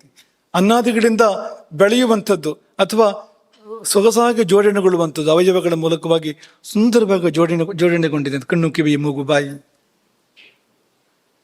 ವಿವಿಧಂ ಸುಖಂ ಗೃಹಾತಿ ಇತಿ ವಿಗ್ರಹ ಅಂತ ಕರೀತಾರೆ. ಸ್ವೀಕಾರ ಮಾಡ್ಲಿಕ್ಕೆ ಸಾಧ್ಯ ಇದೆ, ಏನೇನನ್ನ ಸ್ವೀಕಾರ ಮಾಡಕ್ಕೆ ಸಾಧ್ಯ ಇದೆ. ಈ ಪ್ರಪಂಚದಲ್ಲಿ ಇರ್ತಕ್ಕಂಥ ಉತ್ತಮೋತ್ತಮವಾಗಿರ್ತಕ್ಕಂಥ ಸಂಗತಿಗಳನ್ನ ಸ್ವೀಕಾರ ಮಾಡಬಹುದು. ವಿಗ್ರಹ ಬೇಡವಾದ್ದನ್ನು ಸ್ವೀಕಾರ ಮಾಡ್ಬೋದು, ಅದನ್ನು ಮಾಡ್ತಾ ಇದ್ದೇವೆ ನಾವೀಗ ವಿಗ್ರಹ ಅಂದ್ರೆ. ಹಾಗೆ ತನು ಅಂತ, ಇದೆಲ್ಲ ಹೆಚ್ಚು ಆಹಾರದ ಮೇಲೆ ಬಂದಿರುವಂಥದ್ದು. ತನ್ಯತೆ ಆಹಾರೇಣ ಇದು ತನು. ಆಹಾರದ ಮೂಲಕವಾಗಿ ಬೆಳವಣಿಗೆಯನ್ನು, ವಿಕಾಸವನ್ನು ಹೊಂದುವಂಥದ್ದು. ಕಲೇವರ ಅಂದ್ರೆ ಆಶ್ರಯತೆ ಇತಿ ಕಲ್ಯತೆ ಆಶ್ರಯತೆ ಇತಿ ಕಲೇವರಂ. ಜೀವ ಒಂದು ಆಶ್ರಯಿಸಿದಾನೆ ಇಲ್ಲಿ ಕಲೇವರ ಅಂತ. ಅಥವಾ ಕಲೆ ಶುಕ್ರೇ ವರಂ ಶ್ರೇಷ್ಠಂ, ಪುನರುತ್ಪತ್ತಿ ಕಾರಣವಾಗುವಂತಹ ಒಂದು ವಿಶೇಷ ಧಾತು ಈ ಶರೀರದಲ್ಲಿದೆ ಅಂತ. ಅಂದ್ರೆ ಸಂತಾನ, ಅತ್ಯುತ್ತಮ ಸಂತಾನವನ್ನ, ಪೀಳಿಗೆಯನ್ನು ಬೆಳೆಸುವಂತ ಯೋಗ್ಯತೆ ಇದಕ್ಕಿದೆ ಅಂತ. ಎಲ್ಲ ಪ್ರಾಣಿಗಳಿಗೂ ಇದೆ, ಇಲ್ಲ ಅಂತಲ್ಲ. ಆದ್ರೆ ಇಲ್ಲಿ ಉತ್ತಮೋತ್ತಮವಾದ ಒಂದು ಪೀಳಿಗೆಯನ್ನ ಬೆಳೆಸುವ ಶಕ್ತಿ ಇರ್ತಕ್ಕಂಥ ಒಂದು ಶುಕ್ರಧಾತು ಇರೋದ್ರಿಂದಾಗಿ ಕಲೇವರ ಎಂಬುದಾಗಿ ಕರೀತಾರೆ. ಹೀಗೆ ಅನೇಕ ಸಂಗತಿಗಳು, ಅನೇಕ ಶಬ್ದಗಳಿದೆ. ಅದರಲ್ಲಿ ಶರೀರ ಅಂತ ಒಂದು ಶಬ್ದ ಇದೆಯಲ್ಲ, ಅದು ಮಾತ್ರ ಈಗ ಸ್ವಲ್ಪ ಹೊಂದ್ತಾ ಇದೆ. ಶರೀರ ಅಂದ್ರೆ ಏನು? ಶೀರ್ಯತೆ ಅಂತ, ನಾಶವಾಗಿ ಹೋಗ್ತದೆ ಅಂತ. ಅಥವಾ ಶೀರ್ಯತೆ ಅಂದ್ರೆ ಕೃಶವಾಗುತ್ತದೆ ಅಂತ, ರೋಗಾದಿಗಳಿಂದ. ಇದು ಶರೀರಂ. ಒಂದಲ್ಲ ಒಂದು ದಿನ ನಾಶ ಆಗಲೇಬೇಕು ಶರೀರ. ಆದರೆ ಅದಕ್ಕಿಂತ ಮೊದಲೇ ಏನೇನೋ ತಾಪತ್ರಯಗಳನ್ನು ತಂದುಕೊಂಡು ನಾವೇ ಕೃಶವಾದಾಗ ಶರೀರ ಅಂತ ಕರೆಸ್ಕೊಳ್ತು ಅಂತ. ಹಾಗಾಗಿ ಈ ಶಬ್ದಗಳು ನಮ್ಮ ಕಥೆಯನ್ನು ಹೇಳುವಂತೆ ಇದೆ ಎಂಬುದಾಗಿ ಇದನ್ನು ನಾವು ಇಷ್ಟನ್ನು ನಾವು ನೆಟ್ ಮಾಡಿಕೊಂಡು, ಇನ್ನು ಕೊನೆಯಲ್ಲಿ ಪುರಂದರದಾಸ ನೆಟ್ ಮಾಡ್ಕೊಳ್ಳೋಣ. ಮಾನವ ಜನ್ಮ ದೊಡ್ಡದು, ಇದ ಹಾನಿ ಮಾಡಿಕೊಳ್ಳಬೇಡಿ, ಹುಚ್ಚಪ್ಪಗಳಿರ. ಏನು ಶಬ್ದ ಬಳಸ್ಯಾರ ನೋಡಿ. ಏನಾದ್ರೂ ನಾವು ಇದನ್ನು ಸರಿಯಾಗಿ ಬಳಕೆ ಮಾಡದೇ ಇದ್ರೆ ನಾವೇನು ಹುಚ್ಚಪ್ಪ. ಪುರಂದರದಾಸ ಹೇಳಿದ್ದೇನೆಂದ್ರೆ, ಶರೀರವನ್ನು ಹೇಗೆ ಬಳಕೆ ಮಾಡಬೇಕು ಹಾಗೆ ಬಳಕೆ ಮಾಡದೇ ಇದ್ರೆ, ಹಾನಿ ಮಾಡಿಕೊಂಡ್ರೆ ಅವನು ಯಾರಪ್ಪ ಅಂದ್ರೆ ಅವನು ಹುಚ್ಚಪ್ಪ ಅಂತ. ಹುಚ್ಚಪ್ಪ ಅಂದ್ರೇನು? ಹುಚ್ಚರಿಗೆಲ್ಲ ಅಪ್ಪ ಅಂತ. ಈ ಬರೀ ಹುಚ್ಚ ಅಂದ್ರೆ ಸಾಕಿತ್ತಲ್ವಾ? ಹುಚ್ಚ ಅಂದ್ರೆ ಯಾರು? ಒಳ್ಳೊಳ್ಳೆ ವಸ್ತುಗಳನ್ನ ಹಾಳು ಮಾಡ್ಕೊಳ್ಳೋದಲ್ಲ ಹುಚ್ಚನೆ. ಆದ್ರೆ ಈ ಹುಚ್ಚರಿಗೆಲ್ಲ ಅಪ್ಪ ಯಾರು ಅಂದ್ರೆ, ಎಲ್ಲಕ್ಕಿಂತ ಒಳ್ಳೆ ವಸ್ತುವನ್ನು ಯಾರು ಹಾಳು ಮಾಡ್ಕೊಳ್ತಾನೋ ಅವನು ಹುಚ್ಚಪ್ಪ. ಹಾಗಂದಿದ್ದಾರೆ. ಹಾಗೆ ಚರಕರು ಕೂಡ ಹೇಳ್ತಾರೆ ಏನಂದ್ರೆ, ನಗರಕ್ಕೆ ನಗರಾಧಿಪತಿ ಇದ್ದಂತೆ, ರಥಕ್ಕೆ ರಥಿಕ ಇದ್ದಂತೆ ಈ ಶರೀರಕ್ಕೆ ನಾವು, ಈ ಶರೀರ ನಗರ, ನಾವು ನಗರಿ, ಶರೀರ ರಥ, ನಾವು ರಥಿಕರು. ಹಾಗಾಗಿ ಮೇಧಾವಿಯಾದರೆ ಕೃತ್ಯೇಶ್ವಹಿತೋ ಭವೇತ್. ಈ ಶರೀರದ ಬಗ್ಗೆ ಯಾವಾಗಲೂ ಜಾಗ್ರತೆ ಮಾಡಬೇಕು. ಈ ಶರೀರವನ್ನು ಚೆನ್ನಾಗಿಟ್ಕೊಳ್ಬೇಕು. ಹಾನಿ ಮಾಡುವಂಥ ಯಾವ ಕಾರ್ಯವನ್ನು ಅದನ್ನೇ ಪಾಪ ಅಂತ ಕರೆಯೋದು, ಮಾಡಬಾರ್ದು ಎಂಬುದಾಗಿ ಇದಿಷ್ಟನ್ನು ಶರೀರದ ಬಗ್ಗೆ ಅನುಸಂಧಾನ ಮಾಡಿ ಮುಂದಕ್ಕೆ ಈ ಶರೀರ ಯಾವುದರ ಮೇಲೆ ನಿಂತಿದೆ ಅನ್ನೋದನ್ನು ನೋಡೋಣ. ಯಾವ್ಯಾವುದರ ಮೇಲೆ ನಿಂತಿದೆ ಅಂತ. ಅದರಲ್ಲೊಂದು ಆಹಾರ. ಶರೀರ ಭವನವನ್ನು ನಿಲ್ಲಿಸಿರುವ ಸ್ತಂಭಗಳು, ಉಪಸ್ತಂಭಗಳು ಯಾವುದೆಲ್ಲ ಅಂತ ನಿರೂಪಣೆ ಮಾಡುವಾಗ ಅದರಲ್ಲಿ ಒಂದು ಈ ಆಹಾರ ಬರುವಂಥದ್ದು. ಅದನ್ನು ನಾಳೆಗೆ ಇಟ್ಕೊಳ್ಳೋಣ. ಅದಕ್ಕಿಂತ ಮೊದಲು ಒಂದು ಪ್ರಶ್ನೆ ಕೇಳ್ತೇವೆ ನಿಮಗೆ ನಾವು. ಅದು ತುಂಬ ಸರಳವಾದ ಪ್ರಶ್ನೆ, ಸಾಧ್ಯ ಆದರೆ ನೀವು ಉತ್ತರ ಹುಡ್ಕೊಳ್ಳಿ. ಅದಕ್ಕೆ ಇಷ್ಟೊತ್ತು ತನಕ ನಾವು ಹೇಳಿದ್ವಲ್ಲ, ನಿನ್ನೆಯಿಂದ ಇವತ್ತಿನ ತನಕ, ಇದಕ್ಕೆಲ್ಲ ವಿರುದ್ಧವಾಗಿರೋ ಒಂದು ಮಾತಿದೆ. ಅದು ಹಳಬರ ಮಾತೇ ಇದು, ಪ್ರಾಜ್ಞರ ಮಾತೇ ಇದು. ಸರ್ವಾಶುಚ ನಿಧಾನಸ್ಯ ಕೃತಘ್ನಸ್ಯ ವಿನಾಶಿನಃ ಶರೀರಕಸ್ಯ ಕೃತೆ ಮೂಢಾ ಪಾಪಾನಿ ಕುರ್ವತೆ. ಶರೀರವನ್ನು ಜರೆದಿರುವ ಒಂದು ಮಾತು ಇದು. ಈ ಶರೀರ ಏನು? ಸರ್ವಾಶುಚಿ ನಿಧಾನ. ಎಷ್ಟು ರೀತಿಯ ಅಶುಚಿಗಳಿದೆಯೋ ಎಲ್ಲ ಇಲ್ಲೇ ಇದೆ ಅಂತ. ಇದೆಯೋ ಇಲ್ವೋ ಆಲೋಚನೆ ಮಾಡಿ ನೀವು. ಶರೀರದಿಂದ ದಿನವೂ ಕಲ್ಮಶಗಳು ಹೊರಗೆ ಹರಿದು ಹೋಗ್ತಾನೆ ಇರ್ತವೆ. ಅದೊಂದು ಹೇಗೂ ಆಯ್ತು. ಸಾಲದಿದ್ದಕ್ಕೆ ಬೆವರು ಇಡೀ ಮೈ ತುಂಬ ಬರುವಂಥದ್ದು, ಕಾಲಿಂದ ತಲೆಯವರೆಗೆ. ಅದನ್ನು ಒಳ್ಳೆ ವಸ್ತುವಾ ಬೆವರು? ಇಷ್ಟಪಡುವಂಥದ್ದ ಅಲ್ಲ. ಕಣ್ಣು ನೋಡಿದ್ರೆ ಕಣ್ಣಲ್ಲಿ ಏನೊಂದು ಬರ್ತದೆ, ಕಣ್ಣಿನ ಬದಿಯಲ್ಲಿ ಕಲ್ಮಶ ಬರ್ತಾ ಇದೆ. ಕಿವಿ ಅಲ್ಲೂ ಇದೆ. ಹೋಗ್ಲಿ, ಬಾಯಿ ಅಂದರೆ ಅಲ್ಲಿ ತುಂಬ ಇದೆ, ಅಲ್ಲಿ ಬಾಯಿಯಲ್ಲಿ ಅಲ್ವಾ? ಎಲ್ಲಿ ನೋಡಿದ್ರು ಕೊಳಕು ಅಂತ. ಸರ್ವಾಶುಚಿ ನಿಧಾನಸ್ಯ. ಇದೆಲ್ಲ ಬಿಡಿ, ಇದೆಲ್ಲ ಸ್ವಚ್ಛ ಮಾಡ್ಕೊಂಡ್ಬಿಡ್ಬೋದು, ನೀವು ಅದನ್ನೆಲ್ಲ ಪಟ್ಟಿಲ್ ತಗೋಬೇಡಿ ನೀವು ಅಂತ ಹೇಳೋದಾದ್ರೆ, ಒಳಗೆ ಹೋದ್ರೆ ಈ ಒಂದು ಚರ್ಮದ ಹಾಸು ಇದೆಯಲ್ಲ, ಈ ಚರ್ಮದ ಹಾಸು ಒಂದೊಂದು ದಾಟಿ ಬಿಟ್ರೆ ಮತ್ತಿರೋದೆಲ್ಲ ಏನು? ಯಾವುದಾದ್ರೂ ಒಂದು ನೀವು ಪವಿತ್ರ ಅಂತ ಹೇಳುವಂಥದ್ದು ಇದೆಯಾ ಅಂದರೆ ರಕ್ತ, ಮಾಂಸ, ಮಜ್ಜೆ, ಮೇಧಸ್ಸು, ಅಸ್ಥಿ, ಏನಾದರೂ ಒಂದು ಮುಟ್ಟುವಂಥದ್ದು, ಮುಟ್ಟು ಕೈ ತೊಳ್ಕೊಳ್ಳದೆ ಇರುವಂಥದ್ದು ಏನಾದರೂ ಒಂದು ಇದೆಯಾ? ಮುಟ್ಟಿದ್ರೆ ಸ್ನಾನ ಮಾಡಬೇಕು. ರಕ್ತ ಒಂದು ದಿನ ಆಶೋಚ್ಯವಂತೆ, ರಕ್ತ ಬಂದರೆ ಅಂತ, ಅಷ್ಟು ಅದು ಮೇಲಿಗೆ ಅಂತೆ ರಕ್ತ ಅಂತಂದ್ರೆ ಅಂತ. ಮೂಳೆ ಮುಟ್ಟಿದ್ರೆ ಸ್ನಾನ ಮಾಡ್ಕೊಂಡು ಬರ್ಬೇಕು ಹೋಗಿ ಅಂತ, ಪಂಚಗವ್ಯ ತಗೊಳ್ಬೇಕು ಆಮೇಲೆ ಅಂತ. ಇದೆಲ್ಲ ಒಳಗಿದೆ. ಇದು ಏನು ಮಾಡಿದ್ರು ಹೋಗೋದೇ ಇಲ್ಲ ಇದು ಅಂತ. ನಾವು ಇರೋವರೆಗೂ ಇರೋದೇ, ಅದು ಹೋದ್ರೆ ನಾವೇ ಹೋಗ್ತೇವೆ ಹೊರತು ಅದು ಹೋಗೋದಿಲ್ಲ ಅಂತ. ಇಂತಿಂಥ ಕೊಳಕುಗಳು ಒಳಗಿಟ್ಕೊಂಡು ಅಷ್ಟಷ್ಟು ಕೊಳಕುಗಳನ್ನು ಸ್ರವಿಸ್ತಾ ಈ ಶರೀರದಿಂದ ಆಯ್ತು. ಇಷ್ಟೇ ಆದರೆ ವಿಷಯ ಬೇರೆ. ಕೃತಜ್ಞ ಅಂತ ಶರೀರದ ಬಗ್ಗೆ ಜರ್ದಿದ್ದು ಮತ್ತೊಂದು ಶಬ್ದ ಏನಂದ್ರೆ ಕೃತಜ್ಞ ಅಂತ. ಕೃತಜ್ಞ ಅಂದ್ರೆ ಏನು ಮಾಡಿದ್ರು ಇಟ್ಕೊಳ್ಳೋದಿಲ್ಲ ಅಂತ. ಈಗ ಊಟ ಹಾಕ್ತಾ ಇರ್ತೇವೆ 3 ಹೊತ್ತು, ನಾವು ಇಟ್ಕೊಳ್ಳೋದೇ ಇಲ್ಲ ಅಂತ. ಬೆಳಗ್ಗೆ ತಿಂಡಿ ಕೊಟ್ಟರೆ ಮಧ್ಯಾಹ್ನ ಹಸುವಾಯ್ತು ಅಂತ ಹೇಳ್ತದೆ, ಮಧ್ಯಾಹ್ನ ಊಟ ಮಾಡಿದ್ರೆ ಸಾಯಂಕಾಲ ಹಸುವಾಯ್ತು ಅಂತ ಹೇಳ್ತದೆ. ಅಷ್ಟು ಸಾಯಂಕಾಲದವರೆಗೂ ಕಾಯೋದು ಇಲ್ಲ ಅಂತ. ಊಟ 5 ನಿಮಿಷಕ್ಕೆ ಕಾಫಿ ಅಂತ ಹೇಳ್ತದೆ, ಚಹಾ ಅಂತ ಹೇಳ್ತದೆ ಅದು ಅಂತ. ಊಟ ಆಗ್ತಿರೋ ಹಾಗೆ ಕೈ ಒಣಗದ್ರೊಳಗಡೆ ಚಹಾ ಬೇಕು ಅಂತ. ಒಂದು 4-5 ಗಂಟೆ ಆಯ್ತು ಅಂದ್ರೆ ಶಂಕರಪಳೆ ಬೇಕು ಅಂತ ಕೇಳ್ತದೆ ಅದು. ಕೃತಜ್ಞ ಅಂದ್ರೆ ಇಂತಹ ಏನು ಕೊಟ್ಟರು ಸಾಲದು ಅಂತ. ಎಷ್ಟು ಒಳ್ಳೆ ಬಟ್ಟೆ ಹಾಕಿದ್ರು ಒಂದು ಸ್ವಲ್ಪ ಹೊತ್ತಿಗೆ ಅಷ್ಟೇ, ಬೇರೆ ಕೊಡು ಅಂತ ಕೇಳ್ತದೆ. ಆಮೇಲೆ ಆ ಬಟ್ಟೆ ತೊಳೆದು ಪುನಃ ಹಾಕಿದ್ರೆ ಒಂದು ಕೆಲವಾರು ಸರಿ ಆಗ್ಬೋದು, ಆಮೇಲೆ ಅದು ಬೇಡ ಅಂತ ಹೇಳ್ತದೆ. ಅದನ್ನ ತಲೆ ಬಾಚದಂತೆ ಪುನಃ ಕೆಡ್ತದೆ ನೋಡಿ ಅಲ್ವಾ. ಮುಖ ಉದ್ದಿದಂತೆ ತಿದ್ದಿದಂತೆ ಮತ್ತೆ ಕೆಡ್ತಾ ಇರ್ತದೆ ಮುಖ ಅಂತ. ಏನಪ್ಪ ಕೃತಜ್ಞ ಅಂದ್ರೆ ಮಾಡಿದ್ದು ಯಾವ್ದಾರ ಇಟ್ಕೊಳ್ತಾ ಅಂದ್ರೆ ಯಾವುದನ್ನು ಕೂಡ ಮಾಡಿದ್ದನ ಕೃತ ಅಂದ್ರೆ ಮಾಡಿದ್ದು ಅಂತ, ಒಂದನ್ನು ಕೂಡ ಇಟ್ಕೊಳ್ಳೋದಿಲ್ವಲ್ಲ ಇದು ಅಂತ ಕೃತಜ್ಞ. ಆಮೇಲೆ ವಿನಾಶಿ ಅಂತ, ಒಂದಂತೂ ಪಕ್ಕ, ಒಂದಿನ ಬಿದ್ದೋಗ್ತದೆ ಅದಂತೂ ಪಕ್ಕ, ಸಂಶಯ ಏನೂ ಇಲ್ಲ, ತಪ್ಪಿಸೋಕೆ ಸಾಧ್ಯ ಇಲ್ಲ ಅದನ್ನು. ಕಲ್ಪಾಂತ್ಯದಲ್ಲಾದ್ರೂ ಕೂಡ ಎಂತಹ ದೊಡ್ಡ ಆಯುಸ್ಸನ್ನು ಪಡೆದರೂ ಕೊನೆಗೂ ಒಂದು ದಿನ ಬೀಳಲೇಬೇಕು ಇದು. ಇದಕ್ಕಾಗಿ ಇಷ್ಟೆಲ್ಲ ಮಾಡಬೇಕಾ ಎನ್ನುವ ಪ್ರಶ್ನೆಗೆ ನೀವು ಉತ್ತರ ಕಂಡುಕೊಂಡು ಬನ್ನಿ. ಇಷ್ಟಕ್ಕೂ ನಿನ್ನೆಯಿಂದ ಏನು ಹೇಳಿದ್ವೋ ಅದೆಲ್ಲಕ್ಕೂ ವಿರುದ್ಧವಾದ ಹೇಳಿಕೆ, ಅದು ಪೂರ್ತಿ ವಿರುದ್ಧವಾಗಿರುವಂಥ ಹೇಳಿಕೆ ಅಂತ. ಅಷ್ಟೆಲ್ಲ ಸ್ತೋತ್ರ ಮಾಡಿದ ಮೇಲೆ ಅದೇನು ಹೇಳ್ತಾರಲ್ಲ, ಮೃಷ್ಟಾನ್ನ ಭೋಜನ ಮಾಡಿ ಆಮೇಲೆ ಯಾವ್ದ್ರಲ್ಲೂ ಕೈ ತೊಳ್ಕೊಂಡ ಅಂತ, ಯಾವ್ದ್ರಲ್ಲ ಬೇಡ, ಹಾಗಾಗ್ಬಿಡ್ತಲ್ಲ ಇದು ಅಂತ. ಉತ್ತರವನ್ನ ನೀವು ಅದಕ್ಕೆ ಚಿಂತನೆ ಮಾಡ್ಕೊಂಡು ಬನ್ನಿ. ಅದೆಲ್ಲಿ ಸರಿ ಇದೆಲ್ಲಿ ಸರಿ, ಯಾವಾಗ ಅದು ಸರಿ ಯಾವಾಗ ಇದು ಸರಿ, ಎರಡೂ ಸರಿ ಆಗಲೇಬೇಕು. ಹೇಗೆ ಸರಿ ಅನ್ನೋದನ್ನ ನಿಮಗೆ ಈಗಾಗಲೇ ಸುಳಿವು ಕೊಟ್ಟು ನಾವು ಅದಕ್ಕೆ ಏನು ಉತ್ತರ ಇದಕ್ಕೆ ಅಂತ ಹುಡ್ಕೊಂಡು ಬನ್ನಿ ಉತ್ತರವನ್ನ. ನಾಳೆ ಪಾಠವನ್ನ ಪ್ರವಚನವನ್ನ ಮುಂದುವರಿಸೋಣ. ಹರೇ ರಾಮ್.